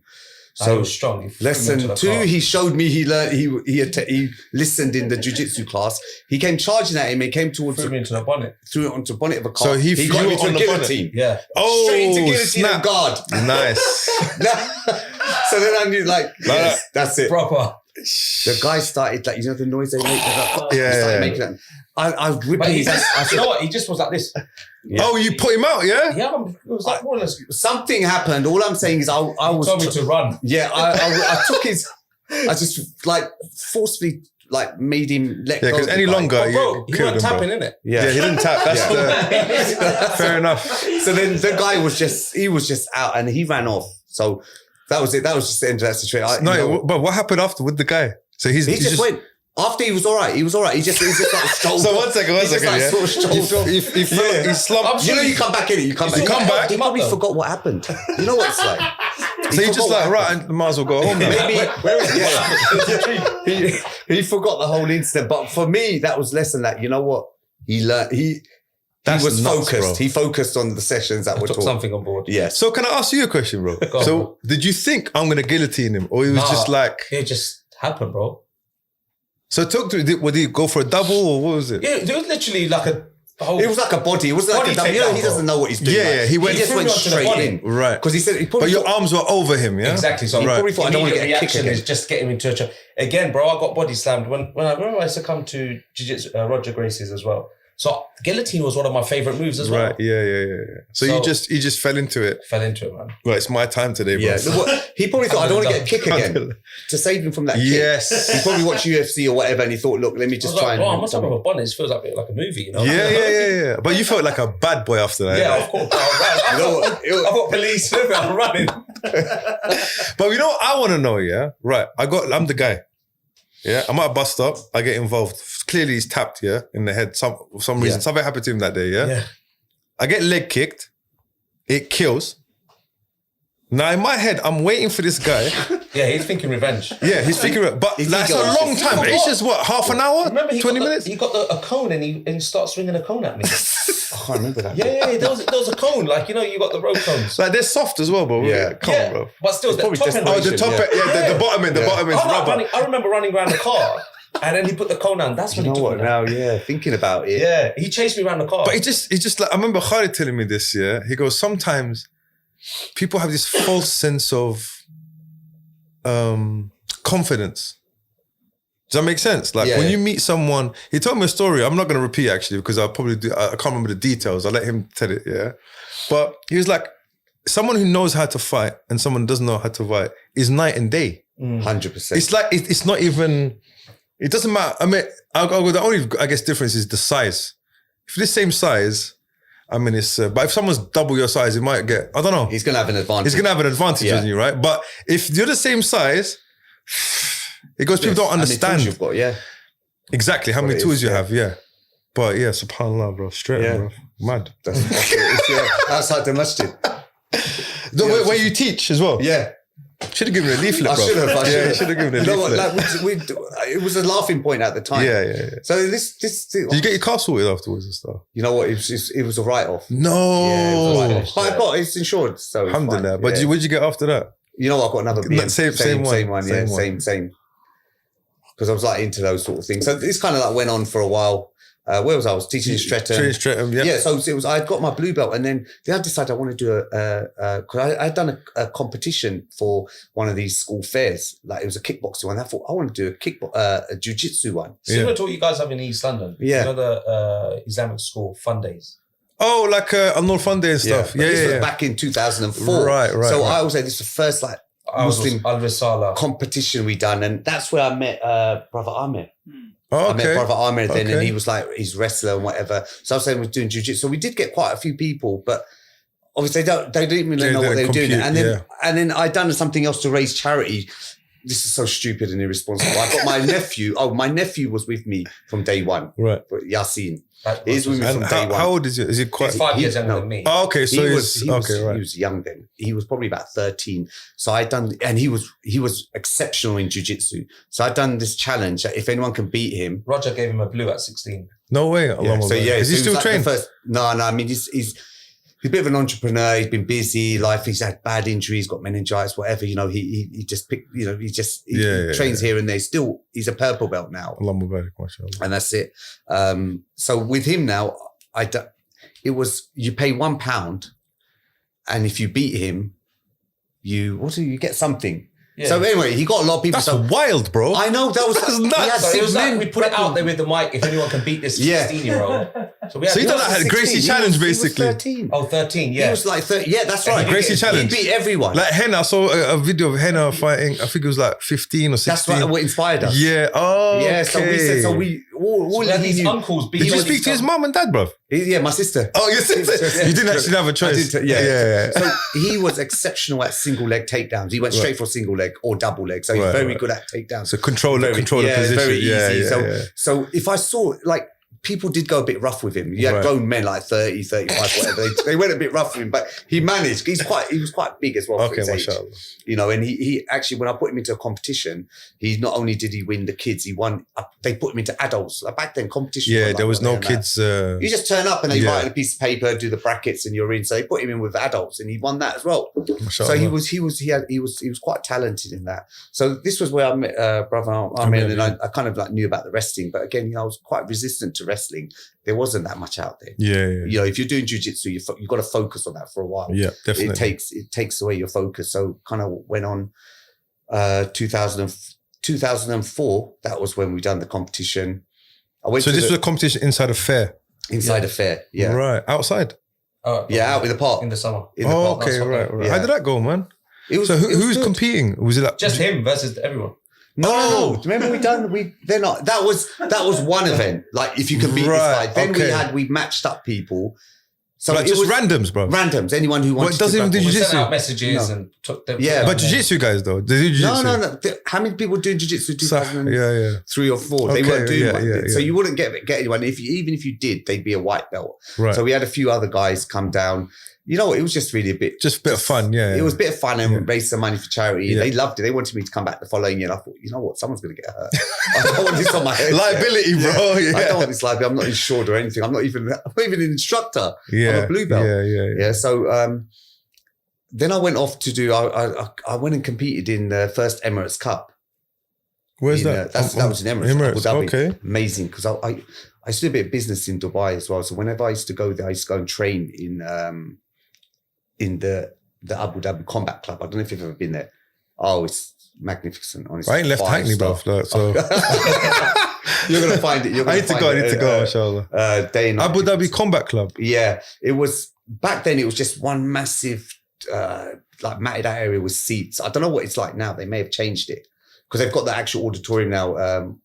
Is it Mubadala Centre or whatever? It's a different centre now, but this is the Abu Dhabi Combat Club. So I used to go there and train, and then the guy, Carlos Santos, he used to run the place. He said, we're doing the Emirates Cup if you want to come. So I said, all right then. Yeah, so I travelled out with a guy called Nick Brooks. I don't know if you've heard of him. Yeah, Nick, he passed away recently. That's right. So I went with him. It was me and Nick Brooks. We went as blue belts to that competition. And that's how I really connected with Nick Brooks. I had my first one. I remember triangle choking the guy in 15 seconds. I was so happy. And Nick Brooks, he slammed so hard and it's done his neck in, but he still won. Then on the second one, this was a blue belt competition. No, it was white to black. Wow. Basically any belt. It was no. Was it international? No, you know what it is. It's only now I realise how they do it in the Middle East. It is just really for them. They're going to win, regardless. They're going to win. Whether UAE, right. Whoever, Bahrain, they're going to win. So you had to choke them out to win, bro. You have to literally. There's no referee. Yeah. So I had a 5-minute match with one guy. I won. I think I won that, but it was kind of 0-0 still. Right. Then they said carry on for another 2 minutes. Then it went for 12 minutes. So I had a 12-minute match. It's bizarre with a judo black belt. So you've got anyone, and you know what? He won it at the end. Was it Emirati? Yeah. Okay. He was going to win it anyway. Right. Even faster submission. I think I got that. Crazy. Possibly. Man. But they would give it to them anyway. But anyway, it's a lot of lessons learned. Good experience. Nick Brooks always just say, I'm never going to go back there again. Even though I returned back there again. So that's ADCC, right? You know, the ADCC used to take place in there. Right, because you said it's called the Abu Dhabi Combat Club, That's right. That is the ADCC. The original place where ADCC started was in the Abu Dhabi Combat Club. Right. But they don't do it now. They've got another centre for it. Right, so they've adopted it nationally in Dubai. Abu Dhabi. Not in Dubai. In Abu Dhabi, it's part of the curriculum. That's sick, man. Yeah, it's crazy. Their jiu-jitsu's... It's very sport jiu-jitsu though, you know, pull to guard, do this, do that, whatever, twisting around. But we don't see any of them in the circuit, bro. Like, you know, like I'm talking about Emirat, like guys from Abu Dhabi, because you think about it, they've been teaching jiu-jitsu as a curriculum for how long? Since what? They do come for the Grand Slams. More than 10 years. No, but they've got competition after competition in Dubai. But I'm saying like someone like Gordon Ryan from Abu Dhabi, bro. Does that make sense? Yeah. Oh, yeah. Do you see what I'm saying? They don't have like a guy that, that's... recognised. Yeah. Because obviously, like you'd think how many thousands of people come through. They import the instructors. Yeah. So they've not... I don't think they've got too many homegrown. Or they haven't. That's what I'm talking about. Yeah, I think in a few years they will. You reckon, they're going to have some amazing guys, I think, in jiu-jitsu. That's just jiu-jitsu. They've not taken on anything else. That's sports jiu-jitsu. They're going to have some amazing... It's interesting, man. Like I was thinking about that. I was like, how come you haven't got any Arab kind of, especially I'm talking about Abu Dhabi? No, you used to. Back when I was training, I'll tell you who was a big name, a guy called Zaid Mirza. There's Sami Al-Jamal. Sami Al-Jamal is a massive name in Jordan. Absolutely huge name. Very nice guy. He's probably got 6 stripes on his belt. That means that he was a black belt with stripes long before I even started jiu-jitsu. Long before I even probably heard of it. I was talking more Khalij, because I think in like you look at, for example, Palestine, Syria, Iraq. I know North Africa as well. Yeah. Like I know judo's big. I know in North Africa as well, especially North Africa. I know in Algeria definitely it's massive. Yeah, but it's like they don't quite translate on the world stage. Does that make sense? African Cup, like you see, but I just feel like it's funding, bruv. Funding and support. I don't know if you remember. They've still got good clubs. If you look at Bangladesh, for example. Shout out Bangladesh top team. Yeah. Do you know that, brother? What was the brother's name? Shaheen. He opened up a club Shaheen there. He's a coffee shop guy. But that's prior it, to that, I remember going there. I'd done a seminar there. No way. Like a 2-day seminar. MashaAllah. I'm the first Bangladeshi black belt. You are, yeah? Yeah. So when I went there, you know, they're really nice. I'd done a seminar there, 3-hour long seminar. It was like Where was it? Sunday. It was in Dhaka. Dhaka, okay. Yeah, so I'd done it there. It was difficult. What was that like, bro? It was difficult, man. I had food poisoning and everything. No honestly. way. It was Did you really go? tough. No. It was so tough. So what's the jiu-jitsu scene in Bangladesh? It's dry. Is it? I don't want to, it honestly is. I think they need to get their act together. scene, but like... They need to just get their act together. In what way? What do you mean? I think they're just not united. That's from what I'm seeing. Maybe they can correct me, but they don't seem united. They're just like, they're moving too fast. Right. I think they just want to do everything and anything, but they need to just get this infrastructure. Let it marinate, let it kind of mature. Exactly. Yeah. So they haven't really got any senior belts. They need funding as well. It's very hard to get mats, uniform, even though it's right next to Pakistan. Yeah. But they make it in Bangladesh, bro. No, they can't. Because Shaheen actually tried to make a rash guard. It just failed. He couldn't Serious? make it. In Bangladesh? Yeah, I swear, yeah. But they can make t-shirts for Primark, bro. What the hell's going on, man? That's nuts, isn't it? Yeah, it's just... They export everything, but they can't do it. Yeah, just get it from Pakistan. Just get it from Wow, that's interesting, man. So even the mats that I trained on, I remember asking, like, they weren't mats. They were something that they used to, I think, milk the cows on or something. What? Like, honestly. That's what I was That's some bougie weird. cows, bro. Yeah. It felt strange, but it worked. How long ago was this? This was probably 5 years ago. about maybe Okay, so not that long ago. 5-7 years. But they haven't really evolved much from there. Do you think that's not a priority, bro? They do no gi. 100%. You reckon? Yeah. Like martial arts in general. Culturally, maybe it's not a maybe, thing. no, you're right. It's not. In Bangladesh, like... I think they probably bodybuild more than... They want to be bodybuilders more. Because sometimes culturally... Because if you look at Pakistan, for example, they've got that whole Kushti kind of... the whole Indian subcontinent, innit? They've got that wrestling... But I don't know about jiu-jitsu. I don't know what it's like. Well, no, India's quite, in wrestling. Pakistan and India's on the map for that. They're not in all of that. Even wrestling in Bangladesh. Do you have your own form of... Do you have your own form of wrestling? No. Yeah, that's kind of wrestling, isn't it? A little bit. I mean, my dad used team to do wrestling, innit? Comedy's baggy. I love Kabaddi, bro. Channel 4. I don't think it's got... I don't think it has, really. Yeah, I don't know.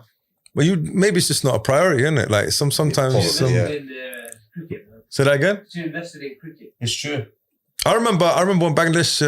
They finally got somewhere with cricket. So, they just... Why not just continue continue that, yeah. But I mean, you could do more than one thing, innit, bro? Yeah. But again, like I said, culturally, maybe it's a thing that's not seen as something. They need proper instructors as well. They did offer me to come there and work there. One of the guys who was at the seminar, he said, "Look, do you want to come here? He'll give me a salary." And obviously the salary's not going to match like your standard of living here and what have you. So I kind of turned it down. Well, I did turn it down. No, sorry, brother. It's not for me. So, you know what? Thank you. I can't. I'll probably end up getting food poisoning every day. Yeah, it's not for me. It's the water, bruv. I had something from the street. Is it? What do you mean? It was like street food type thing. Yeah, it was like the guy I was staying with. They're built different over there, bro. Yeah, I know. They're just. I realise that. Their gut bacteria is on another level, bro. Watch this, us, man. Bro. All that chlorine's just cleaned us out all out. We've got no protection, bro. Yeah, bro. Mashallah. But if you just swim in the fushkuni like a few times, you build up that immunity, bro. Drink a bit of that water. Yeah, exactly, bro. That's interesting. So you went Bangladesh, yeah? Yeah, I went. Where else have you been? I've been like Vietnam. Vietnam? Malaysia. Yeah, I've done a seminar in Vietnam as well. Like why? I like how did you think? Because Vietnam, Thailand, I understand, but Vietnam was. I love traveling. Right. Far East. I just love traveling. Yeah, so if I could go. Did you get food poisoning there as well? No, funny enough, I did. I got it in Thailand, in Phuket. Yeah. I went train out in Phuket. I had like double motorbike accident. I had food poisoning. It was mad. Like I went there with so much intention. My knee was to train so much and whatever. I had a motorbike accident. Serious aim, bro. Yeah, probably. Someone gave you amazing out there.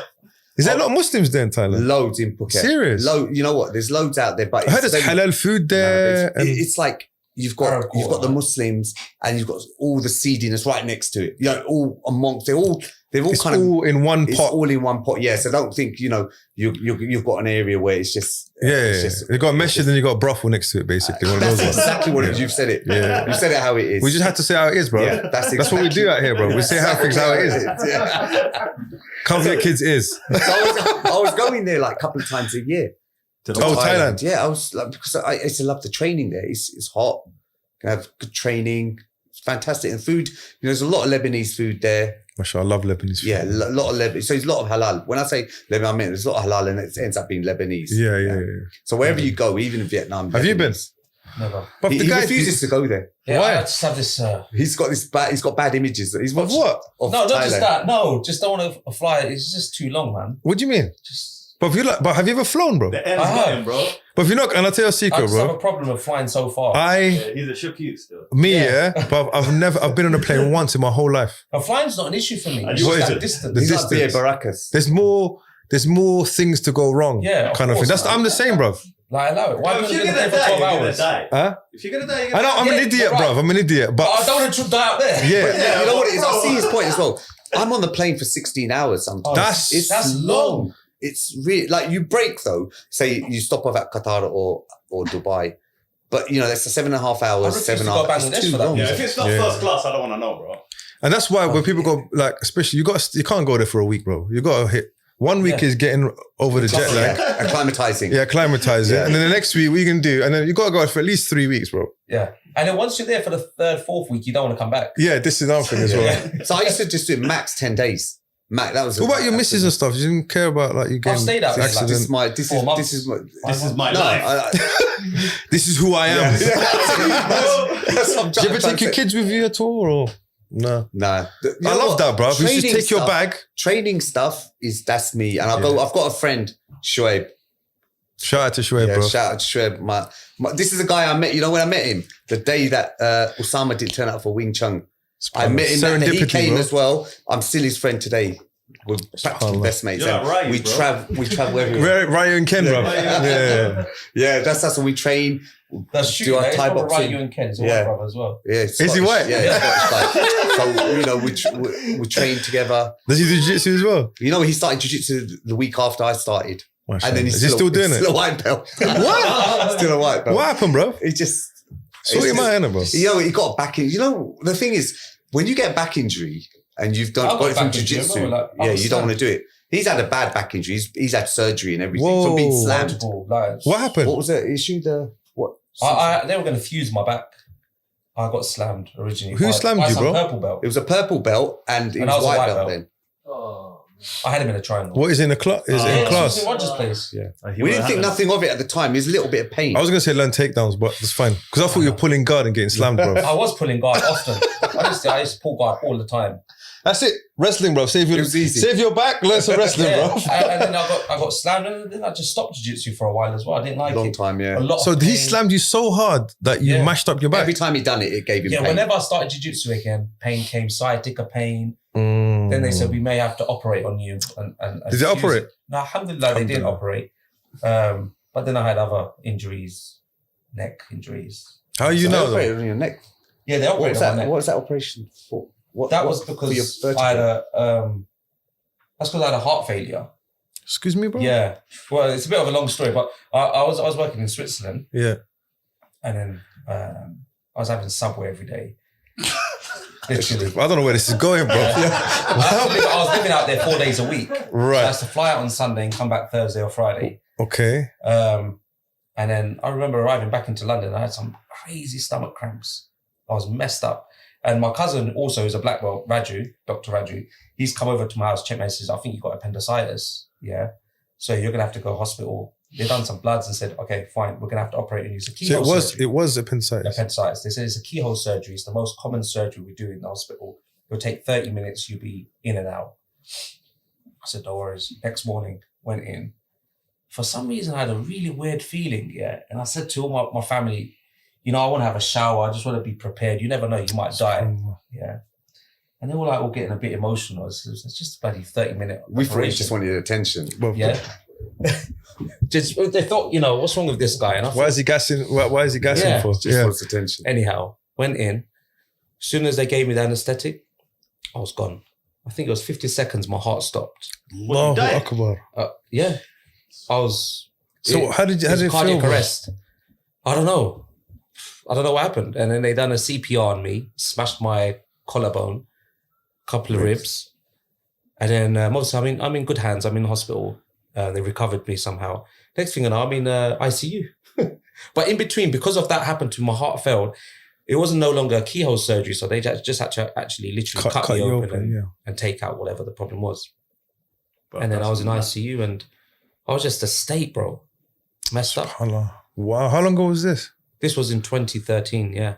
Yeah, 2013. So then he was out of training for ages. So heart, did they give you a new heart or? No, sorry, I'm no. sorry my ignorance. Forgive my No, I don't know. So your heart just decided, I'm going to work again now? No, because you said heart failure, innit? heart failure. No, they weren't no heart transplant, nothing. So you're apparently. What does that mean, heart failure? Apparently, just stops dead. I reacted to the anesthetic.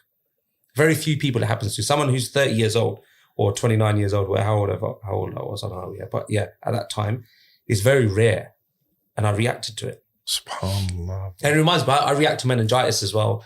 All of these kind of jabs and that. COVID vaccine. Yes. Yeah. All right.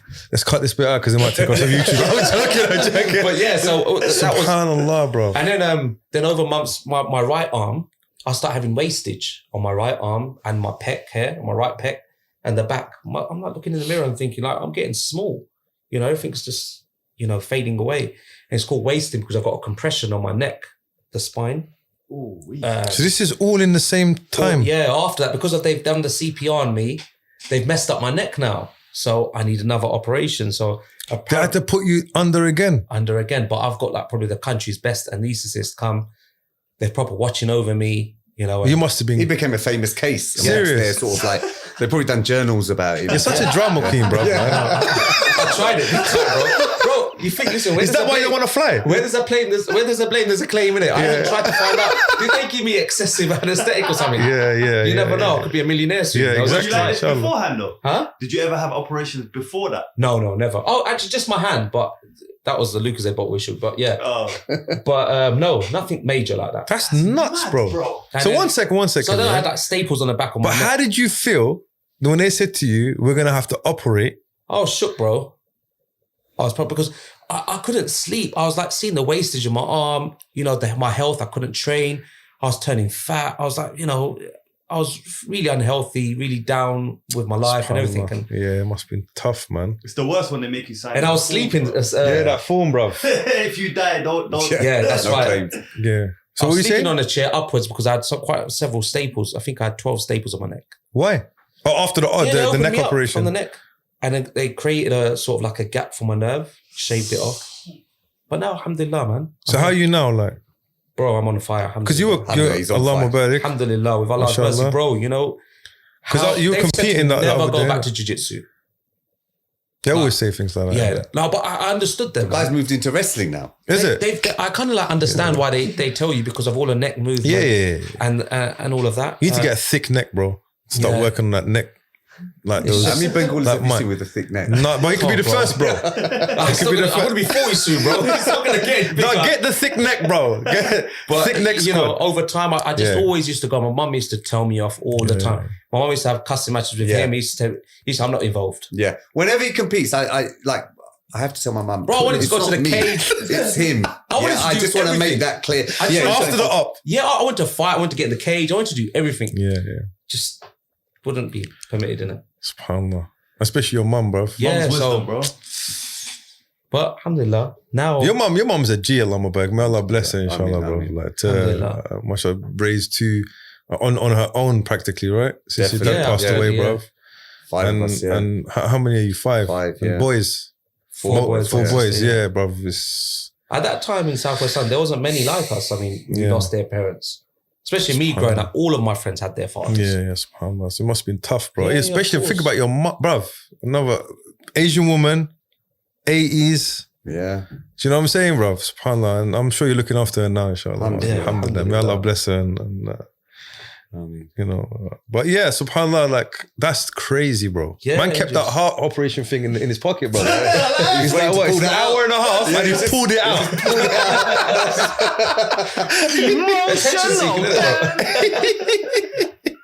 Oh my gosh, I feel like I can't talk to him anymore, bro. I can't talk to him anymore.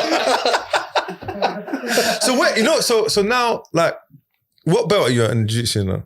I finally, after nearly a decade, got It must have felt like Brown a century, bro. It did. Well, he was on purple. I How was many years? purple 9 years. Hey, but Yeah. do you know what? Do you know what I say to him? I say, the day you can show me 2 techniques, just after about 3-4 years, I said, the day you can actually show 2 techniques, you'll get a brown belt. What do you mean show 2 techniques? Like, show me a triangle. I don't know, and no, an moves. Is that arm. how bad you are, bro? Yeah. That's how bad that's like 9 years Bro. purple belt. I said, like, But he used to bring in some purple belts, Right. some guys from Roger Gracie Academy, Yeah. whatever guys, and he used to put me against them. Alhamdulillah, I done well against Yeah. them. But I don't know the moves. Brother, are he you does having it, a but laugh, he bro? just doesn't, he can't I explain just- it. You're having a laugh. No, it's just like, I can't show them. I've never, like, the last What week, about now? You fixed up now, bro. last week I taught for the He- first for the time first time in my whole entire life, Yeah, he I took taught a class. He took a no-gi And I'm never going to do it again. Why, man? What's And the I took matter a with you? video and he was like getting- He's an issue, isn't he, bro? Yeah, he is. You're a bit of an issue, Yeah. bro. I I could tell. can't be bothered. Because look, I'm an older brother, yeah? I'm an older brother. Yeah, you're moving like a younger brother. He told me to start kids class. I did start that as well. Like his classes is Oh, it was disastrous. Honestly, it was disastrous. You know, I'd rather. I can't deal with the headache. Honestly, it's disastrous. I just left it. Nah, alhamdulillah. So It's you good know that you're we've back had on though, bro. those. Yeah, alhamdulillah. It's Now- good. Yeah, It's good. It's good. Mashallah. I'm joking, by the way. It's like, Yeah. but yeah, it's good that you're back on. I was more involved, and you know the brothers as well. Yeah. Who I was training, they took care of me. Yeah, alhamdulillah. Always, yeah. That's good. You know, Always took care. to be honest, Grapplers Den's only ran because he pushed. He Mashallah. pushed for it. I didn't. Yeah, look, I was perfectly happy look, in the bro, masjid. like you know, he's over half a century now. Yeah, himself. mashallah. I like how you blew up his spot one time, bro. By the way, you don't look a day over 40, bro. Allahumma barik. Alhamdulillah. So all of this stuff, you know, he's just giving you a whole history lesson of his whole career in. It's like we've only gone halfway, bro. That's another thing as well. And bro, he hasn't got a single nothing to show for it. Yeah. You know, there's no place. You've got the masjid. So you were training. So just before you opened Grapplers Den, we'll go into that as well. Yeah. Sure. Where were you training before that? Was it in the masjid? Masjid and the leisure centre. The leisure centre. That's where I saw the. But that was only videos. for 6 months or something. 8 That's months right. we started and then COVID Okay. came. Right. So we started there. I bought some rollout mats. Yeah. Rolled them out twice a week. But masjid was really good. I mean, like, we used to do That was the from, den. like the original 7 den, o'clock inshallah. to 10:30. Just smashed, bro. Had them have to jump out over the masjid gates. They would lock it. They must hate you guys, Oh, bro. Yeah. Oh man, they were so annoyed with us. But we were just But they training. put up with us. Alhamdulillah. Alhamdulillah. You know what? They know it was good commitment for there. a good thing. Yeah. That's right. But Definitely. he's, you know, family. The women were teaching as well. Oh, Kickboxing. mashallah, mashallah. That's good. So man. it was a lot. Allahumma I think it was quite active from martial arts point barik. of view. Alhamdulillah, bro. And they were good with us. But we just needed more space. Yes. And that's why we went to And I the leisure promised him I centre. want to find you a place. So okay, Inshallah. talk to me about it because obviously I run a gym with Amir, yeah, and I know it's like running it in a masjid Yeah. and then having to open up your place and doing memberships and all this. So talk me through that bit, All bro. the time knows that. Forget it. Don't want to do it. Yeah. It's headache. Then I found that ideal gym, the perfect Where place in Balham. Right. Okay. So what was it? What was it It beforehand? was an office. It was an office, okay. accountancy firm. Yeah. Yeah. Do some, Okay, interesting, bro. Yeah. So then. So how big is it? It's not actually that big. It probably looks bigger in on the pictures. How photos, big, yeah. I mean, it's probably the I mean, we matted can area get is like easily 10 by 6. 10 meters by 6 meters. Yeah. Okay, that's not too bad. That's okay. The matted area. Yeah, the matted area. Do you have changing room, showers, all that No, stuff? no showers or nothing. Just I changing I room. refuse to put a shower. Raggle, bro. Just You proper, come, do your just. thing. Go have a You shower. dirtbag. Go. Yeah. go. You know, but when you jump I on like the mat, that. wipe yourself. I've got all the wipes and that. Yeah. I like that though. Man, I like that. I really get uppity about like you come The on with your cleanliness. shoes. Yeah. Yeah. I ask him. Yeah. Yeah. But it looks clean, mashallah, bro. Oh, yeah, there So it we is. had a brother who's sort of like, Jav had his vision. Soon as it's there now, and the guys accepted what we're going to do. So we was actually in competition with a taekwondo firm who was going to take it. That's as well. right. Yeah. So it was either us or the taekwondo guy, and I said to him, "Look, man, What's the rent like? I mean, you don't have to. But what, is it decent? for Balham, it's Yeah. reasonable. Okay. It's Alhamdulillah. reasonable for Alhamdulillah. the area. You got a That- decent lease? Is it Yeah. a long lease? Yeah, it's decent. Alhamdulillah, good. Alhamdulillah. And the thing, like I said, I was very resistant to this. It's Yeah. not But it's something headache, I bro. want. Exactly. It's It's not headache. something I want to do. I do my day job. I can't be bothered with this nonsense. Yeah. So yeah, finally, we've got somewhere to place grapplers then. yeah, alhamdulillah. Instead of being in a masjid Yeah. or a leisure centre, put some identity to it. It's Have good, your- man, mashallah. I love link the your name. Instagram. It looks like you guys got a nice, Yeah, the team is. like Yeah. a good set of guys. Honestly, know. they've been there for years. You know what? Alhamdulillah, all the guys that join, they stick with it. Obviously, you get a few guys. Yeah, they were never serious in the first place. They're 100%, just hunting different clubs or whatever. But all my guys stay. I don't have a problem with they got a belt from here. Then they're all from white to black, good. or white to brown, whatever they are. They've all got it from me. And you know what? Again, going back, it was learning from other instructors, whether it's Mauricio, whether it's Winston. Dealing with the hardest part of a club is dealing with the human beings' personalities. You're dealing with multiple personalities, and I've always said to people that I end up being everything for the students, whether it's a shoulder to cry on, an uncle, a brother, a counsellor, an accountant, a lawyer, whatever it is, they bloody come to me. But and I have to treat them in that manner as well, and try and give them the best of my I personally don't think I could ever do it where you more or less all the weekends going for the students. It's difficult. It's hard work, man. So are you open every day? No. How does Monday to Friday, I'm only open in the evenings. Yeah, like us, we're the same. Because I don't want to start something for a few people to come in the afternoon. Well, you did have women's kickboxing. Yeah, there's women's kickboxing. The women's one just doesn't go. It doesn't work. Us, brother. It doesn't work. And I've got. They don't keep it up. No. And there's you need, for example, like if you need a class of 20, you need about 10, 15 people to join every month, because there's going to be 5 that are going to drop out. So you've got to make it viable. You got to make it viable. That's the bottom line. And you kids, female class, which is young females. No, we've got ladies jiu-jitsu, and then we've got a kids class on Saturday morning, and that's it.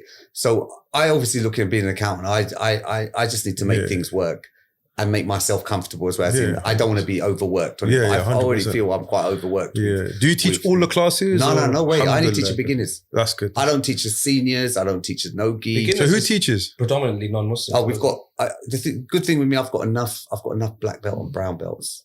And they're not like black belts just from 8 years. They've been doing like for 14 years plus. Mashallah. So they take the senior classes. The no-gi, I've got a brown belt. I've got a wrestling coach. We've got a MMA coach. We've got a Thai boxing coach. All I do is beginners class. I do 4 beginners classes, and I do a kids class, 2 kids classes. The wrestling still a lot, bro. Amazing, man. The wrestling coach is amazing.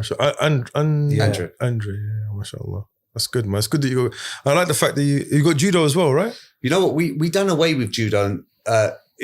We had an amazing guy, a very, very nice, good brother and everything, but he had other commitments. Generally had other commitments. The guy, he trains, he competes, he does everything. He's an athlete, so it's kind of difficult. So and one thing I've always found is when you get a coach, and I experienced this before. I've seen when I've tried to get coaches. This was in the early days. You don't get one who's on the circuit. Oh, 100%, bro. Do not get one. Get one who's older, who just wants to teach it what he's learned. He's not bothered about competition. They'll always be, because athletes. This is trying to disrespect athletes, bro. But athletes are selfish, and they have to be, because you can't be thinking about someone else. You got to be thinking about yourself, and they should be. To be honest with you, it's a bit of pocket money, isn't it? Yeah, it's just pocket money. So that's a problem. Yeah, we've had the same issue at Legion as well. You're going to get that. So. But then I thought, there's loads of judo coaches out there. Yeah.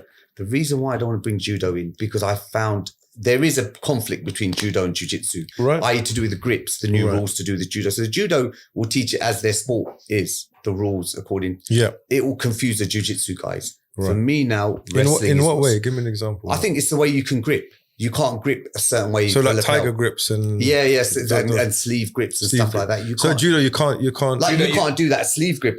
The tiger grip, what it's called. Yeah. You can grip the side. So there's conflicts.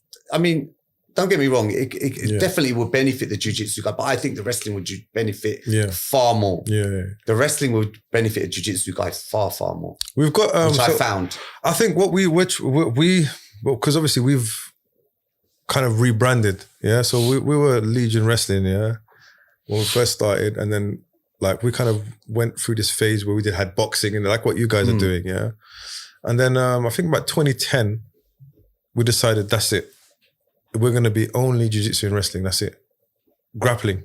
And I think that way, because to be honest with you, we wanted to kind of have a combined system, wrestling and jiu-jitsu combined. It's going to take a while to get that synergy, because Coach Ahmed teaches the wrestling and the jiu-jitsu under the guidance of Jude. And he's he loves wrestling as well. So there's going to be hopefully another generation. So, you know, by the time our kids get to, you know, an age, they'll be comfortable doing both and know how to switch in between. So, for example, with wrestling, you go belly down, which is not good. Do you know what I'm saying? For example, when you defend, you have to defend parterre on your stomach, right? Whereas jiu-jitsu, you don't. And I see it because my kids do both. And I've seen kids pull guard in wrestling and then turn on their... Does that make sense? So it's kind of getting that, you're right, it's kind of getting that. But with wrestling, most of it, I would say 90%, 95%, I mean, it's very transferable to jiu-jitsu. Yeah. It's just that if, I've seen it in the kids specifically when they, you know, when you're in the middle of a scrap or what's it called, a scramble, and they pull guard and it's like in a competition, if you lose concentration in wrestling, exactly, But I was going to talk to you about judo. We was thinking of getting once a month, like a small seminar. So you'd come in, do throws and stuff like that, basically. But yeah, like I said, I really love what you're doing. Wallahi, I've been creeping on Grapplers Den Instagram for a while. Mashallah, we've been meaning to get you on as well. Yeah, no, I mean, I think, you know what? Again, I don't. It's the students that make the club. Yeah, you know, it's them. They but you set the environment. Yeah, you set the environment. I think I was actually having a conversation today with one of our purple belts, and we were talking about open mat. Yeah, and we were trying to do open mat weekly. But I had this conversation with him. I said, look, I don't want. If we're going to do something, we're going to invite people outside. We need to make sure that our character is displayed. Does that make sense?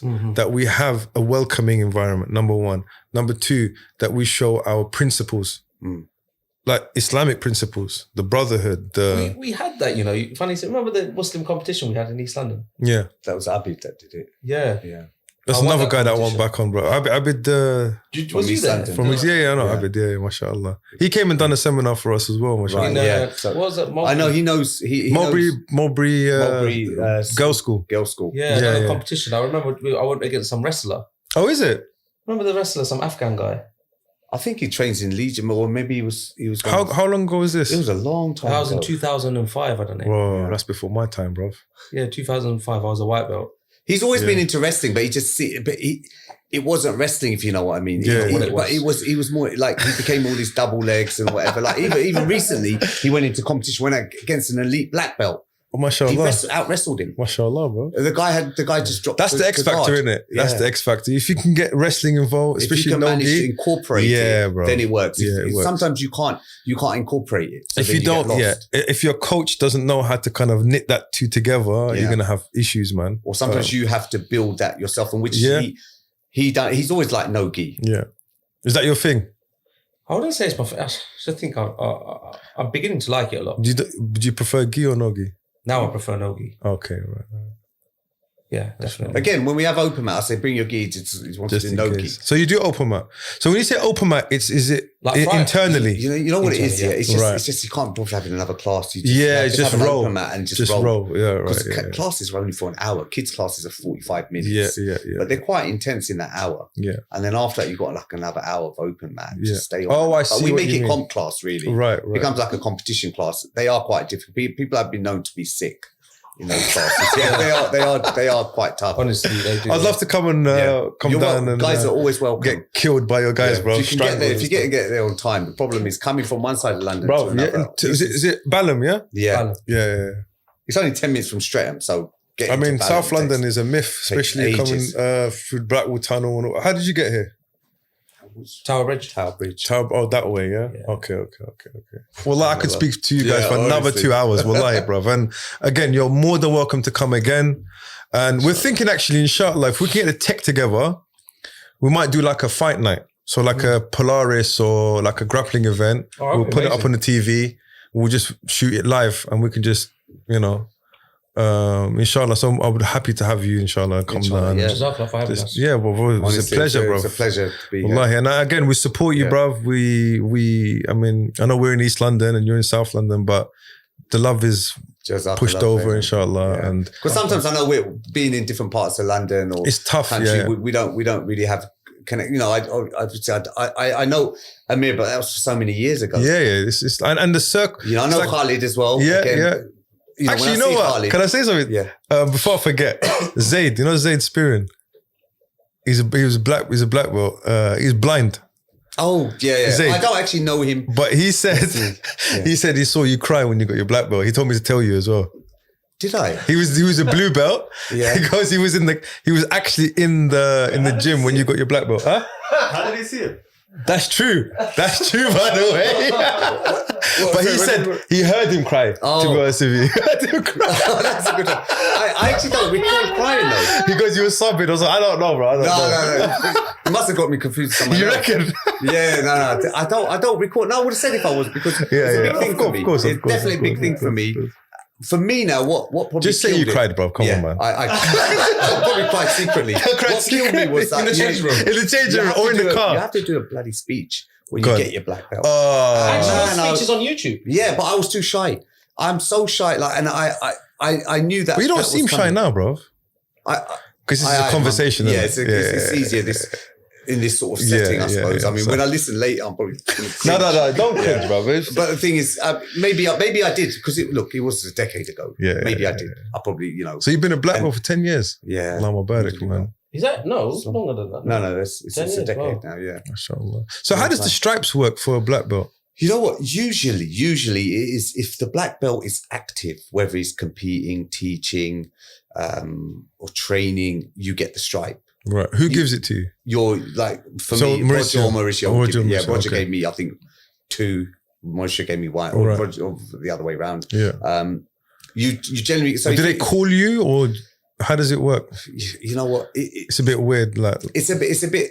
It can't. Look, you know what? If you're still in the scene, you'll get it. Okay. If you're not in the scene, that means you're not going to get it. Right. So if you're just sitting on your ass and you're just that's fine. You're not doing anything, you're not going to get it. Yeah. But you're training. If you're teaching, you got club and you've got your students out there and you're And there's so many out there now. You probably got to remind them that you're still around. Still about. Yeah.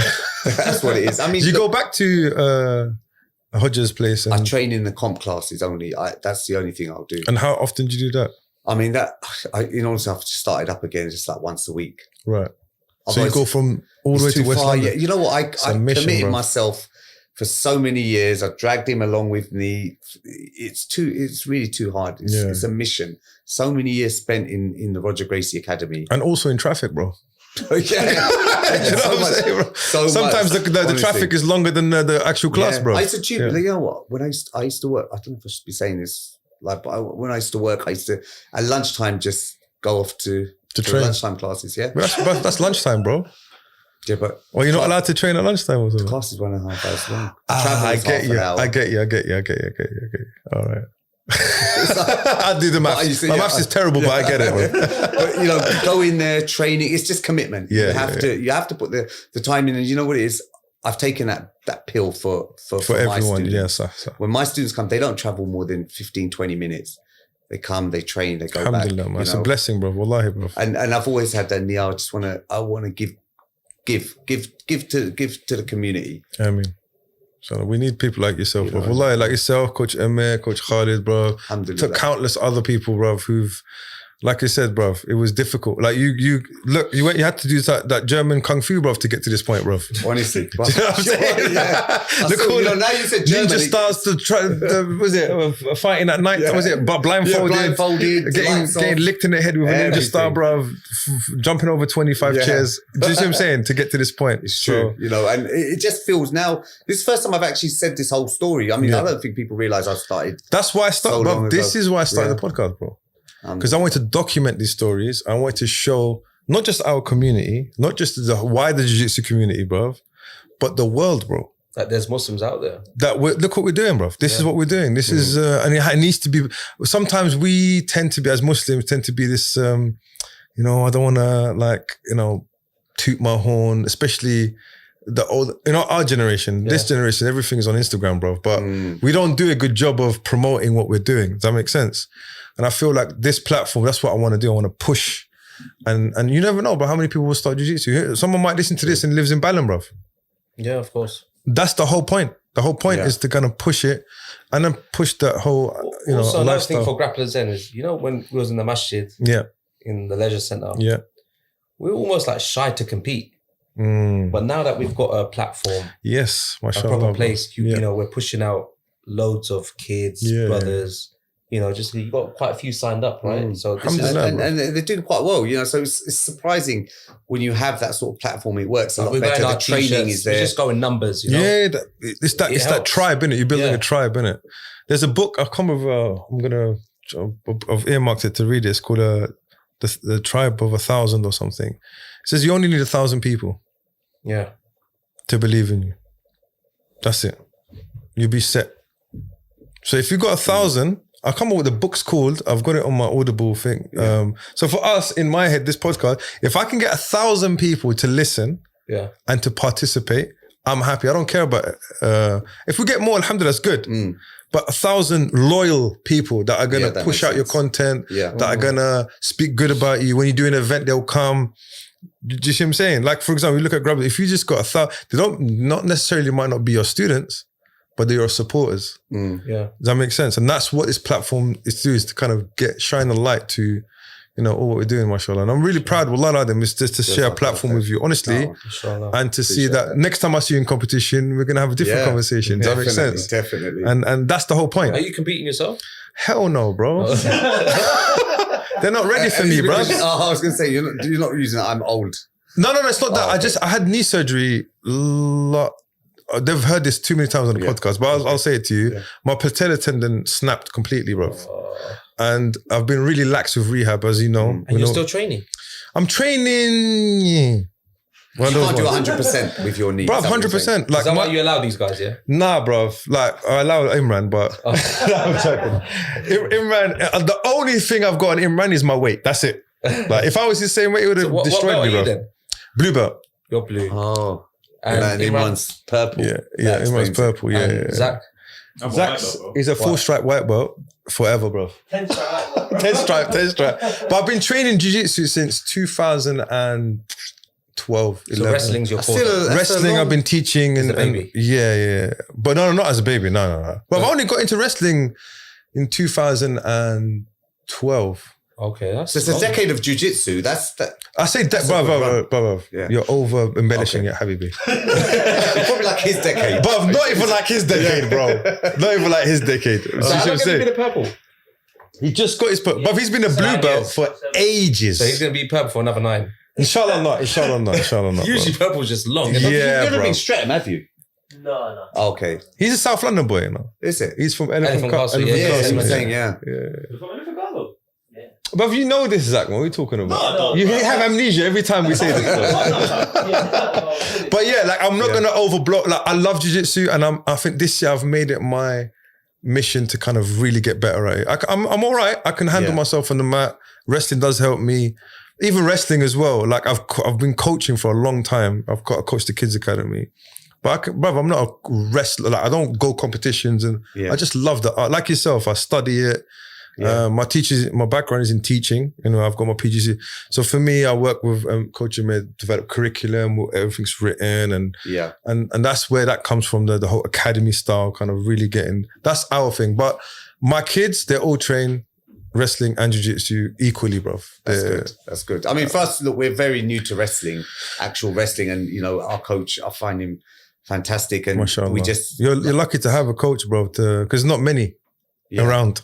Yeah, that's what I can see. There's a scarcity of 100%. wrestling coaches out there, and they can pretty much command whatever price they want. 100%. The gym and if they're good as well, because sometimes you got good athletes who are wrestlers who are good athletes, but to have the both, like good athlete and good teacher, is very difficult to find as well. So.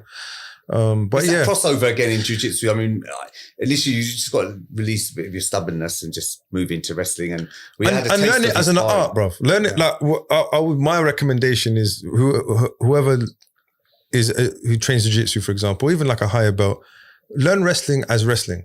Don't think of it as I'm learning takedowns. I can't stand it when people say that to me, bro. I'm gonna go learn takedowns. But wrestling, there's a lot of groundwork that you can take with you to jiu-jitsu. You know, the front headlock game, you know, the back takes. Yeah. Does that make sense? What did I say to you after? Like basically the wrestling coach beat the crap out of us the other day. It was the first time he just took his top off. That's it. Then I said proper took his top off. Like proper like flesh. No. Because he wears a t-shirt on top of the jumper. Okay. So he took a t-shirt off, took the jumper off and put a t-shirt back on. Right. He always usually wears a hat. Right. I saw him with the woolly hat. Solid guy. So he took that off. That was it. That's your finish, bro. Yeah. He's up in Dagestan. Yeah, mashallah. So then I said to Zak after, I said, look, we're martial artists. Because, you know, it got me thinking, and now I'm going to analyze it, and I'm going to, this is what I do. This is what I've been doing all my life. It's different arts, and I want to look at that, and I want to approach it how I'm supposed to approach it. In its pure form. Yes, I'm going to follow. Now that he said, because all this time he's never made a move. And I've been saying to Zak, like, oh, maybe it was supposed to be a bit more stiffer or whatever. He wasn't stiff. The way he moved was like, flow, he wrestling just flowed. And you know what? Now I just wish he'd done that the first session. It would have given me more of an idea. Now I know what to aim for. It's a lot easier, so I'm going to approach it. Inshallah, I mean, it's just beautiful art, man. I love it, man. It's painful though. Painful. It's taxing on the body. It's very taxing. Yeah. My kids love jiu-jitsu, wrestling. You can't hide. I'm like, bro, you have to do it. Yeah. It's fard upon you. Not just simply you have to do wrestling. And it's like Johnny Hendricks, his dad. And I'll end on this, inshallah, bro. Yeah. He said to him, you got 3 choices. It's either you wrestle, or you wrestle, bro. He didn't give him any choices, mashallah, bro. But Ikhwan, barakallahu fikum for coming. And Javid, barakallahu Thank you. Zak, thank you, bro. Alhamdulillah, I'm glad you're still with us, bro. Alhamdulillah. And you guys, I'll see you on the next one.